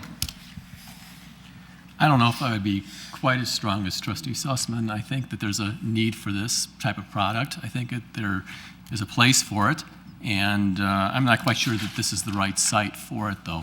And I would, welcome the thought or the process of bringing this project to Buffalo Grove in the right context and environment. A question related to the, if someone, and this relates to something Trustee Turson brought up, if someone was to rent a one-bedroom unit today, realistically speaking, 15 years, a lot of things change. One gets married, one starts to have children, and they now desire to move into a two-bedroom or a three-bedroom unit. Would you be, assuming that the unit was available, would you be amenable, or does the process allow for someone to move from that one bedroom to the two or three bedroom and consistently build up that equity towards a down payment? Yeah, if somebody stays within the building and simply moves from a smaller to a larger unit or vice versa, yes, absolutely. Okay. And if someone were to leave the building for a determinate period of time, 1 year, 2 years, and then return to the building, can they return to the equity situation that they had originally, or is that lost? Well, I can't envision how that would occur, but I would suppose if someone knew that that was going to occur and knew that they were going to return at a predetermined date, we would make arrangements with that person. Okay. And I'm just thinking about, wildly thinking, someone moves into the building and they're there for a year or two, and they realize that for whatever reason there's a deployment in the military, let's just say. Would they be able to come back a year or two from now and be able to? Absolutely. There's actually federal law that prevents you from terminating somebody based on Well, not military terminating. In this case, I believe that they would want to, let's say, release their apartment so that someone else could use it, but then at some point possibly come back if there was a unit available. Again, if there's a predetermined period by which they would not be there and a potentially a determinable return, we would absolutely work with them to retain their equity that they had built up. Okay. Oh, I agree with everything Trustee Berman said, and I think that it behooves you to have that meeting, with the, and I understand you're going to. I've had a meeting, and I've said that I make myself available to any other meeting that they wish to schedule at their convenience. Okay. And again, I think that would be the determining factor in my mind, at least, and reconvening this forum and hearing what the residents have to say at that point after that meeting. I think that'd be very important. Thank you. All right. Thank you. Trustee Berman? You like with that? No? No. Okay. Trustee Sussman? I have a question for you. Do you think there's anything that you could say to the people in this room or the people who own the condominiums, if you were fortunate enough to meet with them, do you think there's anything you could say that would make them say, oh, good, they're building an apartment building next to our condominiums? Well, that really depended on how open-minded they wanted to be. Here's something I find a little confusing, and let me give you a little bit of an anecdote. About 5 years ago, I looked at doing an affordable housing project in the village of Breckenridge, Colorado. Maybe you're familiar with it. It's sort of a poor man's Vail. The homes, you can buy a home for as little as $1 million. Not one single police officer of the village of Breckenridge lived in Breckenridge. The only person in the educational industry that lived in Breckenridge was the high school principal. None of the teachers did. Breckenridge is not like Buffalo Grove. The closest community that was affordable for those police officers and for those teachers was about 8 miles away. The need for all types of housing within a community to be viable and to be growing is necessary. Look at the skyline of the city of Chicago. Look at those 20 and 30-story towers. Every third one of those is apartments. The other two are condominiums, right next to each other. Nobody thinks that their condominium tower is going to go down in value or that anybody is going to ransack their place because the tower next to them happens to be owned or by renters rather than property owners. What I'm proposing is a project where your Walgreens cashiers, your Jewel Osco cashiers, your assistant managers of those stores, your technicians, your bus drivers, your school teachers, and other such people that are necessary for this community can live in a brand new building that is frankly more expensive for me to build than the one that's there now. My cost to build this is approximately $315,000 per unit. And that'll be my cost in day one. Much higher than the cost of the building next to me. So, again, I'm not sure what everybody is afraid of, okay? But the decrease of value in their property is not one of them. It absolutely is not. I'm gonna call on the former school teacher who does live in Buffalo Grove. Trustee Sussman? In comparing the price of apartments in Chicago, in the city of Chicago, to condominiums, do you realize how expensive apartments are, those apartments in the city of Chicago are? You can't compare it. 20% of those apartments in the city of Chicago have to be affordable in order by. That's true. All right? So they're not all that expensive. And everything is relative. What I'm saying is that relative to the city of Chicago, there's a need here for this type of housing. And in no way would this property decrease the property values of an adjacent property. It can't happen. I can explain in detail how it can happen, but it cannot happen. Well, if a situation comes where it is referred, and if the Plan Commission does hear this, I assume that there will be a marketing study and studies from real estate agents to determine what the value is. Thank you. As I indicated before, this is a pre-application conference, which means it's not going to get voted on to be referred or not. It's an opportunity for you to hear what we think about it.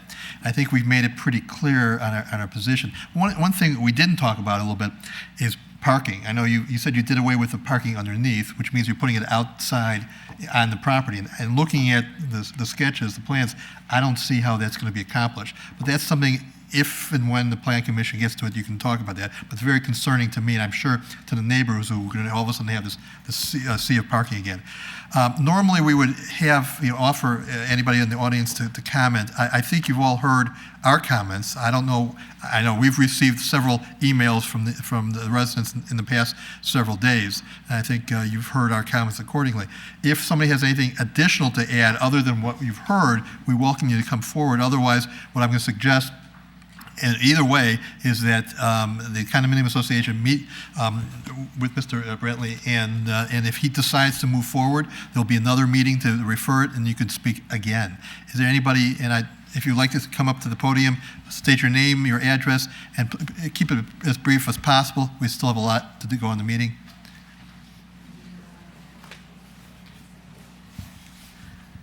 Thank you, and I apologize for my voice. My allergies have taken over my body.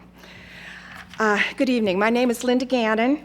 I live at 125 North Buffalo Grove Road, apartment 203, zip code 60089. I wouldn't have known. Thank you. I also serve as president of the Homeowners Association of Turnberry. You have said much tonight of what I have written here. Please give me the opportunity to say it, because I do believe that I speak for the majority of the occupants. The owners and residents of Turnberry chose to live in Buffalo Grove for many reasons. Its excellent schools, its proximity to shopping and entertainment, its rich community spirit, and its reputation as a stable, well-governed village. We chose to live specifically at Turnberry because we were promised excellent value for our investment, a well-maintained condominium environment, and a secure setting. In fact, the brochure used to market both Turnberry 1 and Turnberry 2 used the following phrases: an address of rare prestige, immeasurable luxury, luxury condominiums, and luxury living. We purchased our homes on the basis of 2 luxury buildings being constructed. We relied on the builder's promise to us that the building next door would be essentially the same in its size, style, amenities, and ownership. It was presented to us that Turnberry 2, or the Point, would consist of luxury condos priced comparably to our units. Now Mr. Brantley is presenting to the Board of Trustees what he calls a 15-year lease-to-own proposal for Turnberry Point. But we are not deceived by that rhetoric. Mr. Brantley is proposing to build an apartment building with affordable housing. As the saying goes, you can put lipstick on a pig, but it's still a pig. We have a number of concerns with Mr. Brantley's proposal. Although our main one is that the planned development would devalue our neighborhood and drive our property values into the ground, we're also concerned that Mr. Brantley may not be presenting his plan tonight as he told us last Wednesday. In particular, we want to comment on some of the inconsistencies that have existed that we noted this evening. First, his proposal states that each unit will have an indoor parking space. That's what is printed on his proposal. When Mr. Brantley met with us, he told us that there would not be enough indoor spaces for all units, and he understood that parking would be an issue for both Turnberry 1 and Turnberry Point because the sub-basement was being eliminated due to cost. Secondly, Mr. Brantley states in his written proposal that an exercise room and business center will be located on site. When he met with us, he said that he was considering one or the other, that room for both did not exist. Mr. Brantley also told us that an on-site manager would be available for approximately 3 days a week. The implication in what he said tonight is that the apartment building would be staffed full-time. We worry about these discrepancies. If these inconsistencies exist now, what else may be lurking down the road? Mr. Brantley said tonight that approximately 50% of the apartments would be set aside for affordable housing. He told us last Wednesday it was 60%. In an email to us dated March 30th, he gave us the breakdown of income for people renting those apartments, and he talked about those numbers tonight. I'm not going to repeat those, but I do want to say that Mr. Brantley in his email called those incomes quite high, $30,000 quite high. We note, however, that the median income in Buffalo Grove in 2010, according to citydata.com, was $98,000, which is well above the income ranges proposed by Mr. Brantley. Clearly, this is not the luxury we were promised when we purchased our homes. We asked Mr. Brantley about play opportunities for children, given that there were likely to be quite a few living in the apartments. He said they could play in the parks and fields on Checker Drive. That's quite a bit away. Realistically, we know that's not going to happen. Because we have no play space on site, our fear is that the children will be playing in the driveway or near either of the two unprotected ponds. This has the potential for becoming a tragic situation.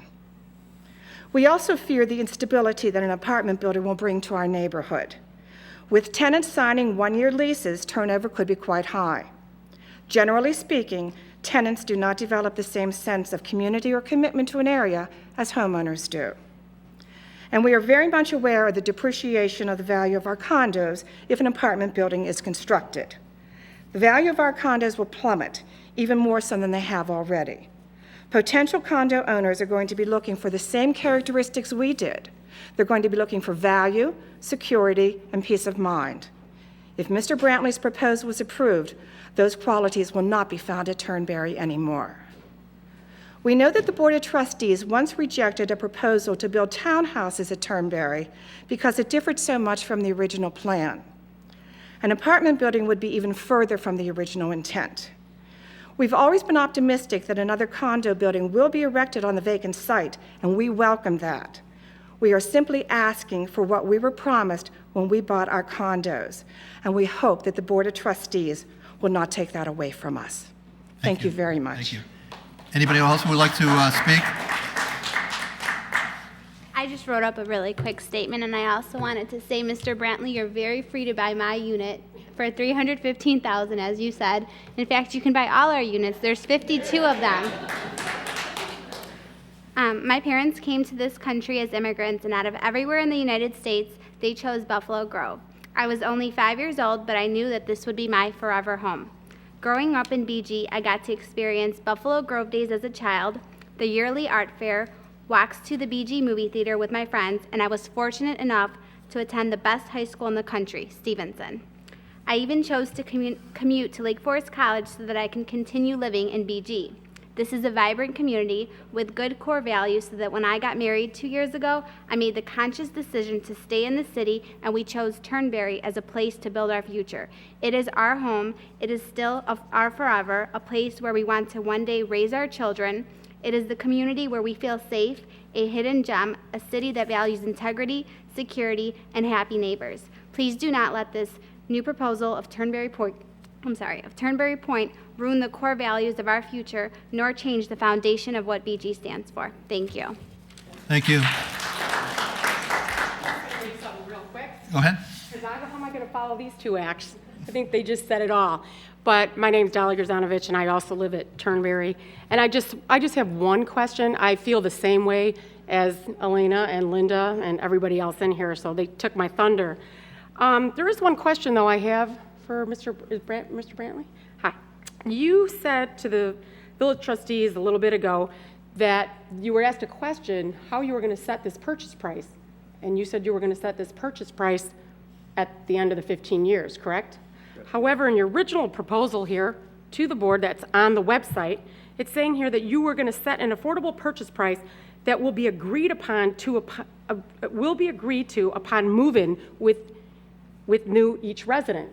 Well, you can't guarantee that they're going to be there for 15 years. So what is it?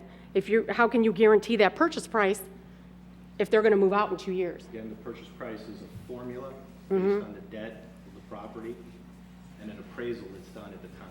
That's how the purchase price is set. Okay, but you had said to all the home. I won't be setting Right. a numerical purchase price. Okay. I'll be setting the creation of a purchase price based on the debt and an appraisal. By the way, an appraisal of your condo now versus after the building is built, it wouldn't change. Well, I don't know about that. I just don't understand. Yeah. I'm sorry, Well, I do. okay. I just don't. You said that you were going to set it though in 15 If you years. could use the microphone, so we, Yeah. I'd be happy to answer a question. Okay. But okay. So correct me if I'm wrong. You said that you were going to set it in 15 years, but then this said you'll agree upon it. So then, if somebody moves out in 3 years, how do you reset it? Agree upon how it's set. Okay, but if they're gone and then so you're talking about, I think she's saying they agree on a formula. Is that what you're saying? Okay. That's what But it is. that's not They don't have a number. There is the formula that they'll figure out 15 years down the road. Okay. Well, it's very confusing in his original proposal. I'm sorry. Anybody else wish to speak?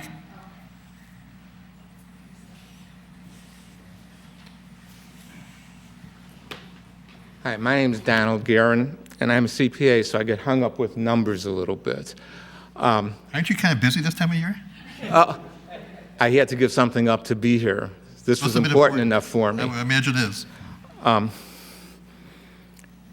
The formula for the purchase price is somewhat based on the debt at the end of the term. Okay, taking the numbers in the proposal, the three-bedroom apartment is renting for roughly $950 a month. Multiply that out. For the 16 units, well, let's take that. It's $12,000 for a year. 15 years, it's $180,000. It costs $315,000 to build. How are you going to reduce the debt? You're getting $180,000 over 15 years on something that costs $315,000. There's going to be very little equity for you in there. Therefore, if the purchase price for the tenant/owner is based on the debt hasn't gone down. Well, I think part of that, I would imagine, is the fact that only a percentage is going to be on those lower incomes. The other percentage, which means the other tenants who are not in that financial, are going to pay a lot more. That's what my impression would be, but I may be wrong. No, I agree, but there's some inconsistencies with these numbers and what's being said. Okay, thank you. Anybody else? Okay. One more we have. Please identify yourself. Real quick, my name is Bruce Miller, I live in apartment 202. We have renters in our building, and the renters enable the people who have bought condos and don't live there, enables them to keep their condos because they have a stream of income. If you put this apartment building across the way and the rents there are so much lower than the rents in our building, it's going to cause a lot of our renters to lose their occupants, and then those are going to go into foreclosure. And that concerns me. I live there. I don't rent, but it concerns me that right now we have 100% paying into our assessments each month. But if we start having foreclosures, we're going to start having problems. Thank you. Thank you. Mr. Brantley, you've heard everything that's been said by the board and the neighbors. Again, you have a choice. You can either obviously walk away from a project or file a petition. If If you do file a petition, then the next step would be before us on a motion to refer to Plan Commission. We'll have this discussion again. If you choose to do so, I would suggest highly that you sit down with the entire community next to, the condo building next to you and see what you can discuss with them and work out with them if possible. And that's really it, all our discussion. I don't know if you have any other questions. If you do, you can contact Mr. Bragg, Mrs. Newkirk, anybody in the audience who wants to make sure they get notice of everything. If you can see Gita in the back of the room, she'll take down your name and your address, and she'll make sure that you have notification of anything that will be pending regarding this project. Okay? Thank you. Thank you. Okay, and we will move on, but if Trustee Ottenheimer is listening, oh, there you are. We're ready. Okay, the next item is unfinished business, paragraph 13A, report and recommendation to negotiate a new waste hauling contract. Trustee Trilling. Thank you, Mr. President. I think we'll wait 1 minute. Sure.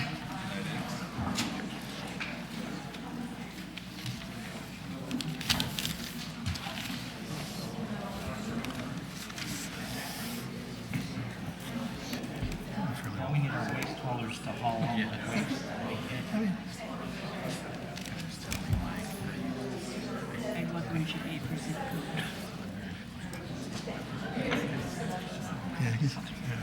Might want to tell them not to stand in here. Okay, are we ready? Trustee Trilling, why don't we proceed? Thank you. I'll defer to staff. Good job. Thank you, Trustee Trilling. This evening, we are joined by representatives from Republic Services, Rick Bultice, as well as representatives from Waste Management, Carl Neiman, Mike Brink, and John Gerger. Get that right? Who I told all of them to be here as early as possible this evening because I didn't want them to miss a minute of our meeting. In accordance with the memorandum that was distributed to the board and updated with the agenda packet on Friday, staff is requesting authorization to negotiate a multi-year contract with Waste Management of Illinois, Inc. for the term commencing May 1, 2012, and for a duration of 5 years. The village received proposals from 5 qualified service providers and advanced 3 of those refuse haulers as finalists, which included Waste Management and Republic Services, who are here this evening, as well as Veolia Environmental Services. During the process of qualifying the proposers, ultimately Republic Services and Waste Management both finaled as the 2 optimal solutions that could meet the village's needs. At the direction of the board at the March 19th meeting, each of the 3 finalist firms was also given an opportunity to reprice the twice weekly, what we call subscription service, to include 2 refuse pickups, 1 recycling pickup, and 1 landscape waste pickup per week. That was based on an error in the statement made by Waste Management and assumptions made by Republic and Veolia to provide 2 times refuse and 2 times recycling. Get this right, I think. So, as a result of that amended pricing, which was due to the village by March 23rd, the original range of additional charges for the subscription, which is the twice-a-week service, went from a low of $7 to a high of $15 in the original inclusion, or in the original proposals per household per month. That went to a range of $4.25 to a high of $6.98. So about a 50% cut in that twice weekly subscription rate. Waste Management was the lowest overall proposer for this class of service in both instances. Staff has completed an extensive analysis of the proposals and repriced services for both residential and municipally generated waste, including a clarification request that was made to Republic Services on Thursday of last week regarding the containerized loads, which was provided by Mr. O'Brien, who's not with us this evening. In completing the analysis, both Republic Services and Waste Management presented highly qualified and capable service teams, capabilities, and service delivery models.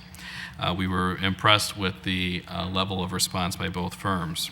It should be noted that the village's initial request for proposals, while including price as a primary selection variable, included a total service evaluation based on the quality of service, environmental awareness, and programming and operational considerations. In the end, staff recommends proceeding with an agreement with Waste Management for the following reasons. 1, to ensure the greatest continuity of service without disruption to our residents. 2, to ensure a stable and predictable rate structure for the next 5 years. And 3, to continue a high-quality and environmentally aware refuse, recycling, and landscape waste program for the entire village. It should be noted that the recommendation to negotiate a 5-year contract includes within both proposals by Republic and Waste Management the conversion of refuse service to carts in addition to the existing cart-serviced recycling program. So the recycling program would continue and we would add cart service for the refuse program as well. This program will be phased in based upon a mutually agreeable strategy and subject to further board review and obviously a lot of public education. If Waste Management is selected as our preferred contractor, staff recommends retaining the recycle bank option for possible inclusion into the village's solid waste performance objectives. One other item of note, there was an error in the memorandum that I provided to you on Friday. I made a statement within that memorandum that Republic had included within their proposal CNG vehicles for their entire fleet, and that was an error on my part. They did not include CNG vehicles for their entire fleet. They did provide within their proposal that they would have a fleet of new 2012 type, what are those, type 2 diesel, I believe, one of those new types of diesel engines, but those were not technically CNG, and I appreciate Rick bringing that to my attention before the meeting this evening. So with that, staff is available to answer any questions you may have. I believe that both Waste Management and Republic would probably like to make comments this evening, and we'll go from there. Thank you. First, are there any questions from the board before we call upon either one of the haulers? Seeing none, would anybody like to speak? Either from Waste Management or Republic, you're more than welcome to do so.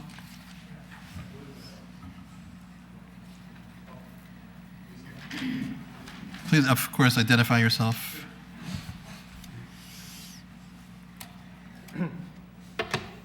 My name is Rick Boltice with Republic Services. I appreciate not being charged admission for tonight's event. Thank you.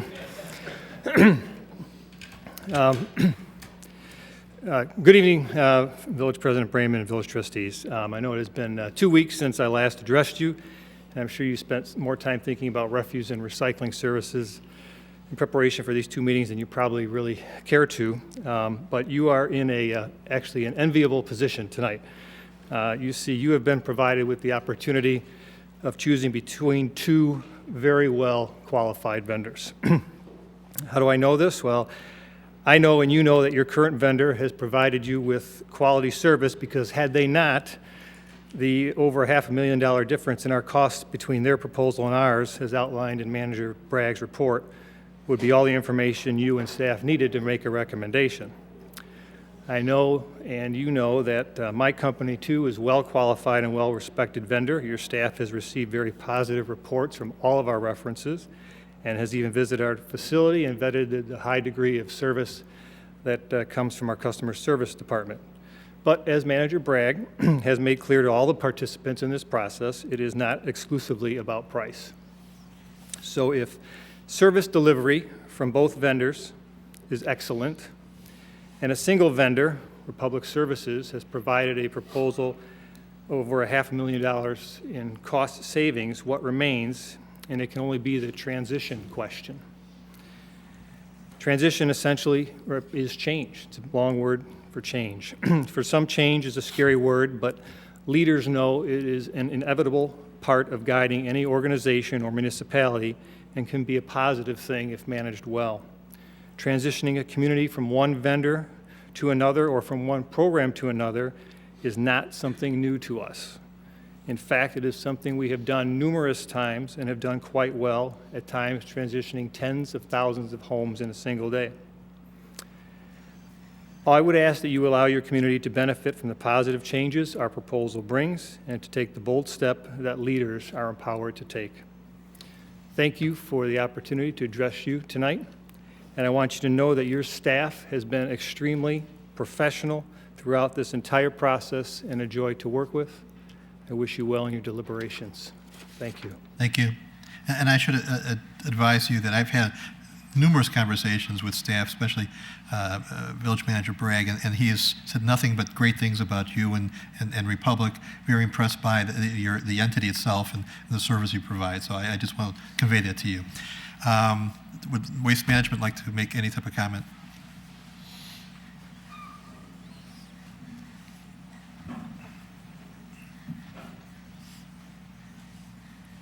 Thank you, President and Board of Trustees. My name is Mike Brinkham from Waste Management. I'm the representative. I typically work with Dane and Gita for all the events we do in town.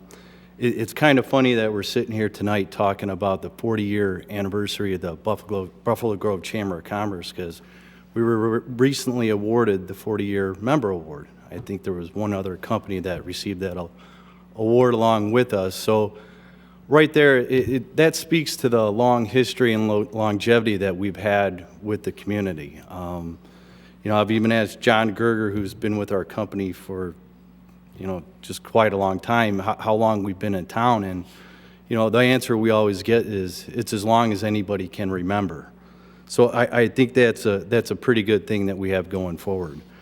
The residents of Buffalo Grove have come to expect consistent, reliable municipal services, and Waste Management has been just that kind of partner.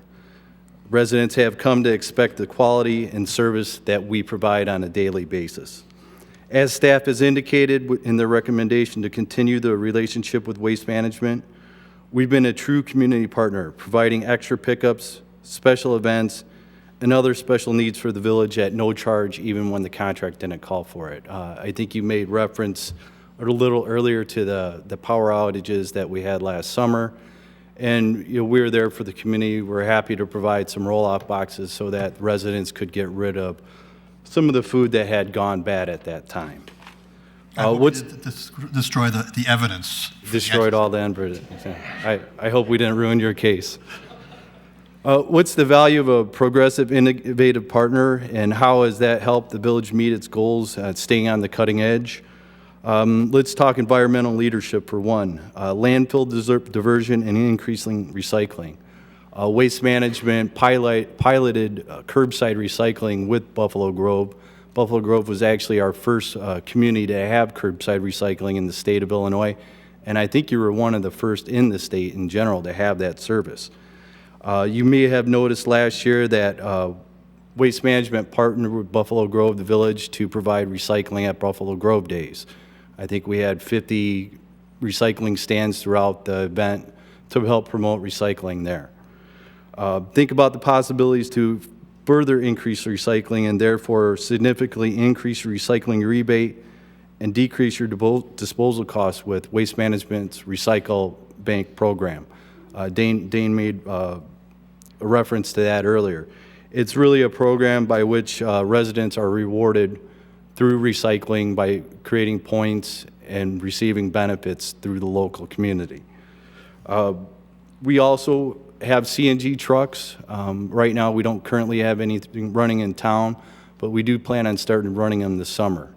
In conjunction with that, we've also offered to convert a light-duty truck from the village's fleet to CNG so that your fleet manager can properly assess if that is a direction that the village would like to go to and hopefully save some future costs. Right now, the cost of CNG is about half the price of diesel.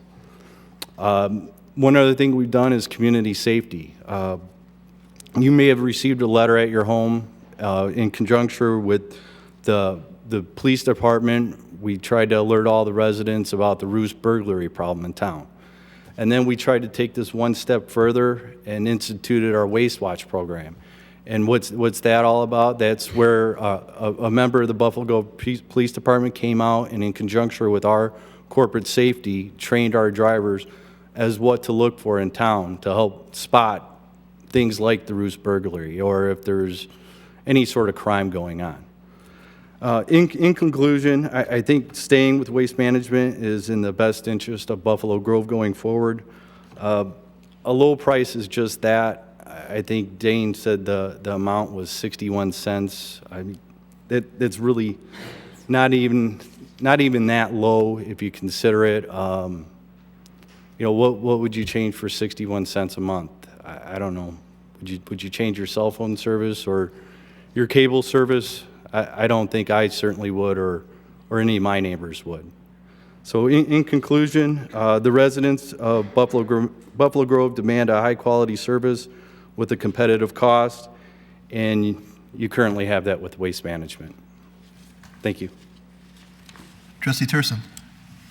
I just had a couple questions for clarification. This was a very detailed document, and I read slow. So what I was going to ask was if the $500,000 that the gentleman from Republic referred to, is that the 61 cents in comparison that we're talking about? Kind of. Well, the 61 cents is part of it. Part of it, okay. There's also, that would be the difference between Republic's rate and Waste Management's rate for the single-family once-per-week pickup. Okay. Republic was 61 cents lower on a per-month basis over the 5 years. Okay. On the twice-a-week pickup, Republic was, I believe, $1.38 more. I think it was $1.38. I got to find the number now. Yeah, $1.38 per month over the 5 years. They were higher, so those two pretty much balance each other out. Well, that's my question. If they balance each other out, is it really half a $500,000 difference? Well, it depends, and now I sound like a lawyer. Sorry. The issue. No offense. No offense. I think your review's coming up soon. I think it is. None taken here. I think it was just rescheduled. The issue comes down to the multifamily recycling service. And where that comes down to, and actually Republic asked us to restructure that analysis of the recycling, and we did, because we don't require multifamily recycling. It is optional. Now, the way that we price it out in our current schedules is we show multifamily without recycling. When Veolia and Republic provided their bids, they provided refuse that included recycling as part of their rate. Waste Management broke theirs out. So while we've put recycling in, assuming that everyone would recycle in the multifamily units, and certainly we would encourage everyone to recycle in the multifamily units, that's not necessarily indicative of who would take the service. But we did include it for the purpose of the analysis. So is it somewhere between $500,000 and something less than $500,000? That's probably the accurate statement. Okay. But I don't know exactly what that number is, and I don't think there's any way we could actually discern that number. All right, well, that being said, to Mr. Brink's point, I got to say there's not many things that I would make a major decision over 61 cents a month, personally. And I'm all for saving our residents money wherever we can. However,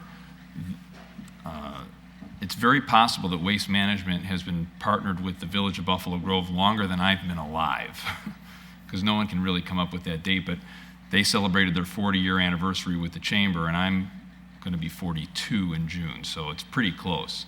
And over that course of time, I have had communications with Waste Management as a customer long before I was ever elected, and I found their responses to be above and beyond what my expectations were.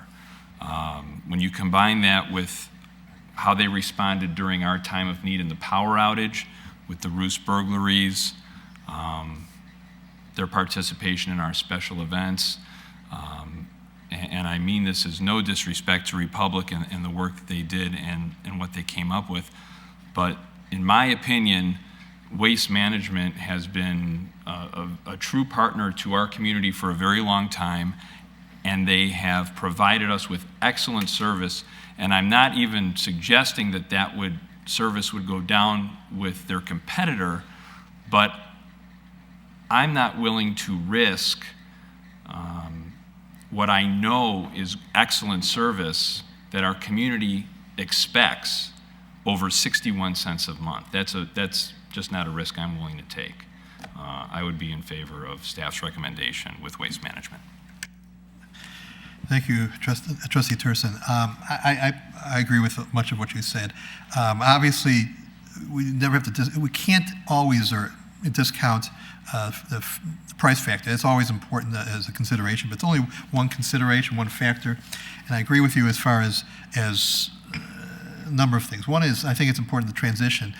Transition, although the companies are well aware of it and they can do it well, I'm not sure as a community it'll be as easy. And the question is for 61 cents, and maybe it's a couple $100, or I think it's like $60, $70 over the 5-year period. The difference for the single-family one-time was $36 over the 5-year period. More over the 5-year period they would pay with Waste Management. The single-family twice-a-week pickup was about $60 less over the 5-year period. For those relatively minimal amounts, I don't know if it's worth the transition process. I understand both companies can handle it, but I'm not sure that all the residents will be as easily to be, I think they'll be a little bit more confused. I know. I'm not good at change, and I think a lot of people are like that as well. We know what we have. I think it's easy. If we didn't have good services for waste management, if they were not responsive to the village, it may be a different situation. But they've always been a good corporate citizen, and I think it's important to note that. And it's important that the things they do outside the contract. And I think it's important for us sometimes to look at loyalty and appreciate what they have done. As I said before, Republic everything I've heard about Republic has been marvelous. I'm sure if we gave them the contract, it'd be a great marriage between us and the village and Republic. But I don't know any reason to really change at this point as well. Trustee Trilling. Thank you. I've done a little bit of homework, and everyone I've talked to speaks fairly highly of Republic and the work that they do. And I know how hard it is to put together a comprehensive, complete, and detailed proposal, one that is competitive, one that you believe provides all the needs, and meets all the needs that the Village of Buffalo Grove has. So I sincerely appreciate your efforts. And also, I sincerely appreciate all the hard work that you do to other communities, because everything did come back, with glowing reports. The hard part is I talked to a number of residents about this because I was very conflicted, because I tend to go with the lowest qualified bidder. And certainly Republic is a qualified bidder. In this case, I realize we're not talking about bidding. This is a request for proposals. And we have the opportunity to go with who we feel will serve our needs the greatest. In talking with a number of residents, there was the idea of change. And some people, enjoy the challenge of change. Some people don't like change as much. And the idea of having to change and I'm just going to throw out all the things that were brought up to my attention, the carts, both the recycling carts as well as the refuse carts. The idea of having to change their banking, be able to, if they're on an automatic pay system, to change that and, cancel the other account. The idea of changing the dates by which somebody may come by and pick up the garbage from their driveway. The time by which the pickup may occur. Those are all factors that people, become accustomed to. And if Waste Management at any point gave me the inclination that they weren't doing their job or they're falling off in some way, I might be inclined to say, you know what, a little bit of change would not be a bad idea. But I had glowing reports about Waste Management. I had a neighbor tell me a story about a difficulty that she was having with a pickup, and she was able to reach, I believe it was their route manager, and the route manager was able to solve the problem and went so far as to give her his cell phone number to say, if you ever have a problem, day or night, you call me on my cell phone number and you tell me, what the situation is, and I'll make sure it's corrected, but for the next pickup. And she never had to make that second call. But it was very, relieving to her to know that she had that route manager's cell phone number, that she could reach him day or night. So I'm inclined to go along with Waste Management. They've done a great job for the village. It is a little bit of money, but I don't think the change is something that the village wants to entertain. At least I believe the residents want to entertain at this time. And also the last thing was, along with consistency, is the accounting. Republic's proposal basically provided for an increase over the 5-year period on a yearly basis. Waste Management's proposal was a fixed price over the 5 years. I think that people are a little leery whenever they see, every year another increase, another increase, another increase. And it's not to say the Republic couldn't have possibly revised the proposal to a fixed proposal each year, but I think that's an advantage that people don't have to see, at least for the next 5 years, any changes in their refuse rates unless they elect to change from a single day pickup to a 2-day pickup per week. That's all my comments. Thank you. Trustee Stein. Thank you. Both companies are fine companies. And I agree with Trustee Turson. Basically, what it comes down to is some of the intangibles. The fact that Waste Management does provide some of the extra free services, like the extra pickups at the festivals, the fact that they were there for us during the power outages is real important. But really, what not everybody understands or knows about is how quickly Waste Management came to our assistance when we were talking about the ruse burglary issues. The evening of the Heart of Buffalo Grove Awards, I happened to be sitting at a table where there was a Waste Management representative, and I was speaking with a representative of the police about the ruse burglary situation, and the Waste Management person who was at the table chimed in and told us about Waste Watch and what Waste Management might be able to do for us out in the streets with their drivers. And at that point also, we started talking about the mailing that went out and the ability to put a mailing to all of our residents in their billings. And by the end of the evening, the Waste Management rep and our village manager's office were well on the way to putting everything together. And that's how quickly Waste Management reacted to come to our need to help us communicate the things. And that's an intangible that, to me, is worth more than the 61 cents per month that we'd be saving by switching. Along with everything else that Trustee Trilling has said, I would definitely support this recommendation. Thank you. Trustee Ottenheimer. Thank you. I'll be brief. I agree with what everyone has said. I initially want to thank staff for a really, really thorough job in putting a rather complicated proposal together for us in terms that at least I could understand. So thank you for that. Bottom line is this: it's the lowest and best best doesn't mean the cheapest. We were elected and or appointed to provide to the village the best services possible. And if you go back to that old saying, if it ain't broke, don't fix it, I think everyone here has spoken as to why they favor the recommendation for Waste Management. I agree with that. And to me, that's the bottom line. Thank you. Thank you. Trustee Sussman? I do agree with what everyone has said, and we have used Waste Management for 40 years because we've been living here for 41, and if they've been in the village that long, they have been coming to our house for that many years.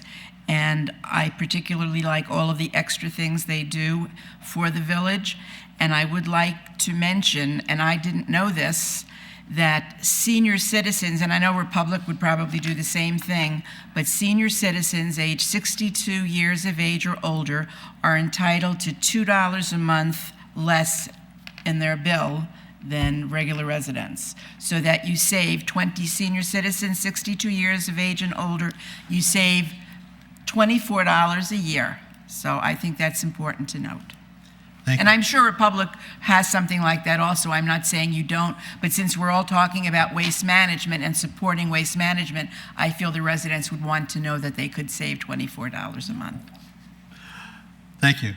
Does that mean Marty gets a lot, even more than that? Trustee Berman. I just found out today. Those are tough words from a man with a cane. When we started on this process, I would have bet on a different outcome.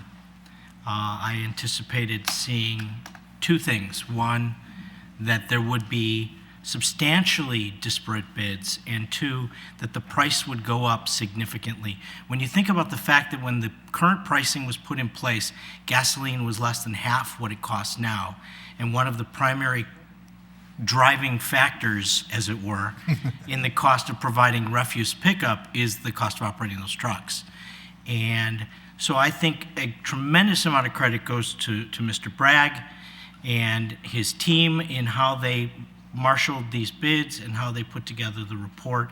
I know Dane has spent long nights and weekends working to get this pulled together, and as well as the people working with him. And I think it really is a credit to how you handled this and how you pulled all of this together. I think that, like Trustee Truling, when I talk to people, one of the biggest sticking points in the public's mind was the mandated change to toters for garbage itself. The question of what do they do with their current garbage cans? They spent a lot of money on their garbage cans. What are they going to do with them, and why are they limited to somebody else's decision on what their refuse retainers or containers should be and would be? I think that had a lot to do with it. The other thing is, while we can talk about different figures and different ways of calculating it, at the bottom line, I think staff has correctly pointed out that the bids are pretty close to comparable. Yes, you can take one viewpoint and say that it's $500,000 over 5 years more, but if you take into account the totality of circumstances, it's probably much closer to even. And on that basis, had there been a significant difference, I mean a really demonstrable significant difference in cost, I would not be sitting here and saying, okay, I will go with the rest of you and vote with the staff's recommendation. But I think staff's recommendation is based on a simple premise, which is that all things being equal, you stay with the provider who has done a reasonably good job over the years. That's not to say that the perspective was universal. And I just want to remind staff that we did receive at least one communication from a resident at one of the major multifamily developments who, if you take it to the bottom line, wishes they weren't at the end of the route and that their pickup wasn't so late in the day, and expressed some concerns about that. And I just want to remind staff that regardless of how the outcome of this discussion is this evening, although I think I know where it's going, that we pass along that information and see what can be done to accommodate that interest, particularly. Maybe there's nothing that can be done with the timing, but that there are other ways to accommodate that multifamily development and their concerns and their issues, both with the timing and also the nature of the recycling pickup. Thank you. Before I ask for a motion, this was a long process. Process took numerous months. There were a lot of people who were involved in it, a lot of carriers, haulers, a lot of our staff. And I think everybody did a marvelous job. It was a very competitive process. Because of the process, I think we got the best price possible. And I asked staff today to figure out what the increase has been from Waste Management since 2007, when our last increase occurred, through the course of the next contract. And it's an annual increase of 1.02% over that period of time. That's for the single family 1 time a week pickup. For the single family 2 time a week, it's it's 0.76% per year, where the cost of living has been 2.17. So I think we really got a good deal here, no matter who it's from. I think staff did a wonderful job in getting the best price possible. I think it's really a benefit to all of our citizens. With that being said, is there a motion? Trustee Trulli? Certainly. I'd like to direct a motion to direct staff to continue to negotiate with Waste Management for refuse and recycling services to the Village of Buffalo Grove. Second. Any other discussion? There being none, please call the roll. Berman? Aye. Trilling? Aye. Sussman? Aye. Turson? Aye. Stein? Aye. Ottenheimer? Aye. Motion carried. Thank you, everybody, especially Republic. We appreciate everything. Next item is executive session. We will be moving to executive session. Is there a motion to move to executive session for collective bargaining, Section 2C2 of the Illinois Open Meeting Act, and personnel, Section 2C1 of the Open Meeting Act? Is there a motion? Please call the roll. Berman? Aye. Trilling? Aye. Sussman? Aye. Turson? Aye. Stein? Aye. Ottenheimer? Aye. I do not believe we'll be Motion coming carried. back. Thank you. I do not believe we'll be coming back for any action. Thank you very much. We're in executive session. I just found that out today by reading what we read, and then we called up the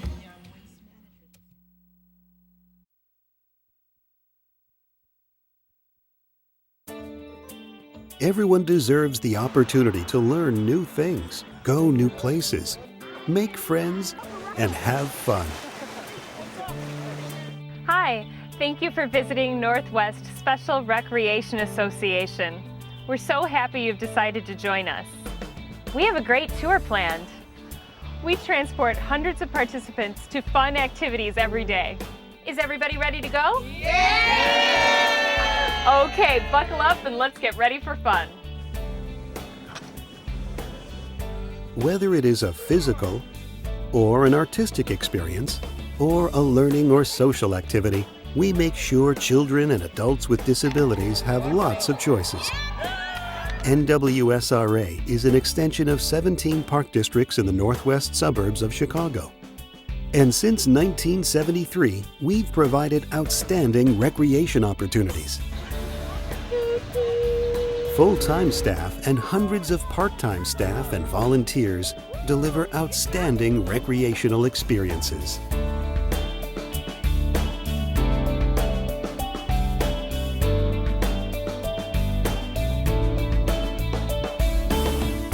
And the end result is much more than just recreation. It's about living a full and meaningful life. It gives her a great sense of the community. She's able to go out and do things in the community without mom and dad, without her sisters, and just being a participant. Steve has learned to be a good, positive person, and he's grown into that because of all the programs that NWSRA offers.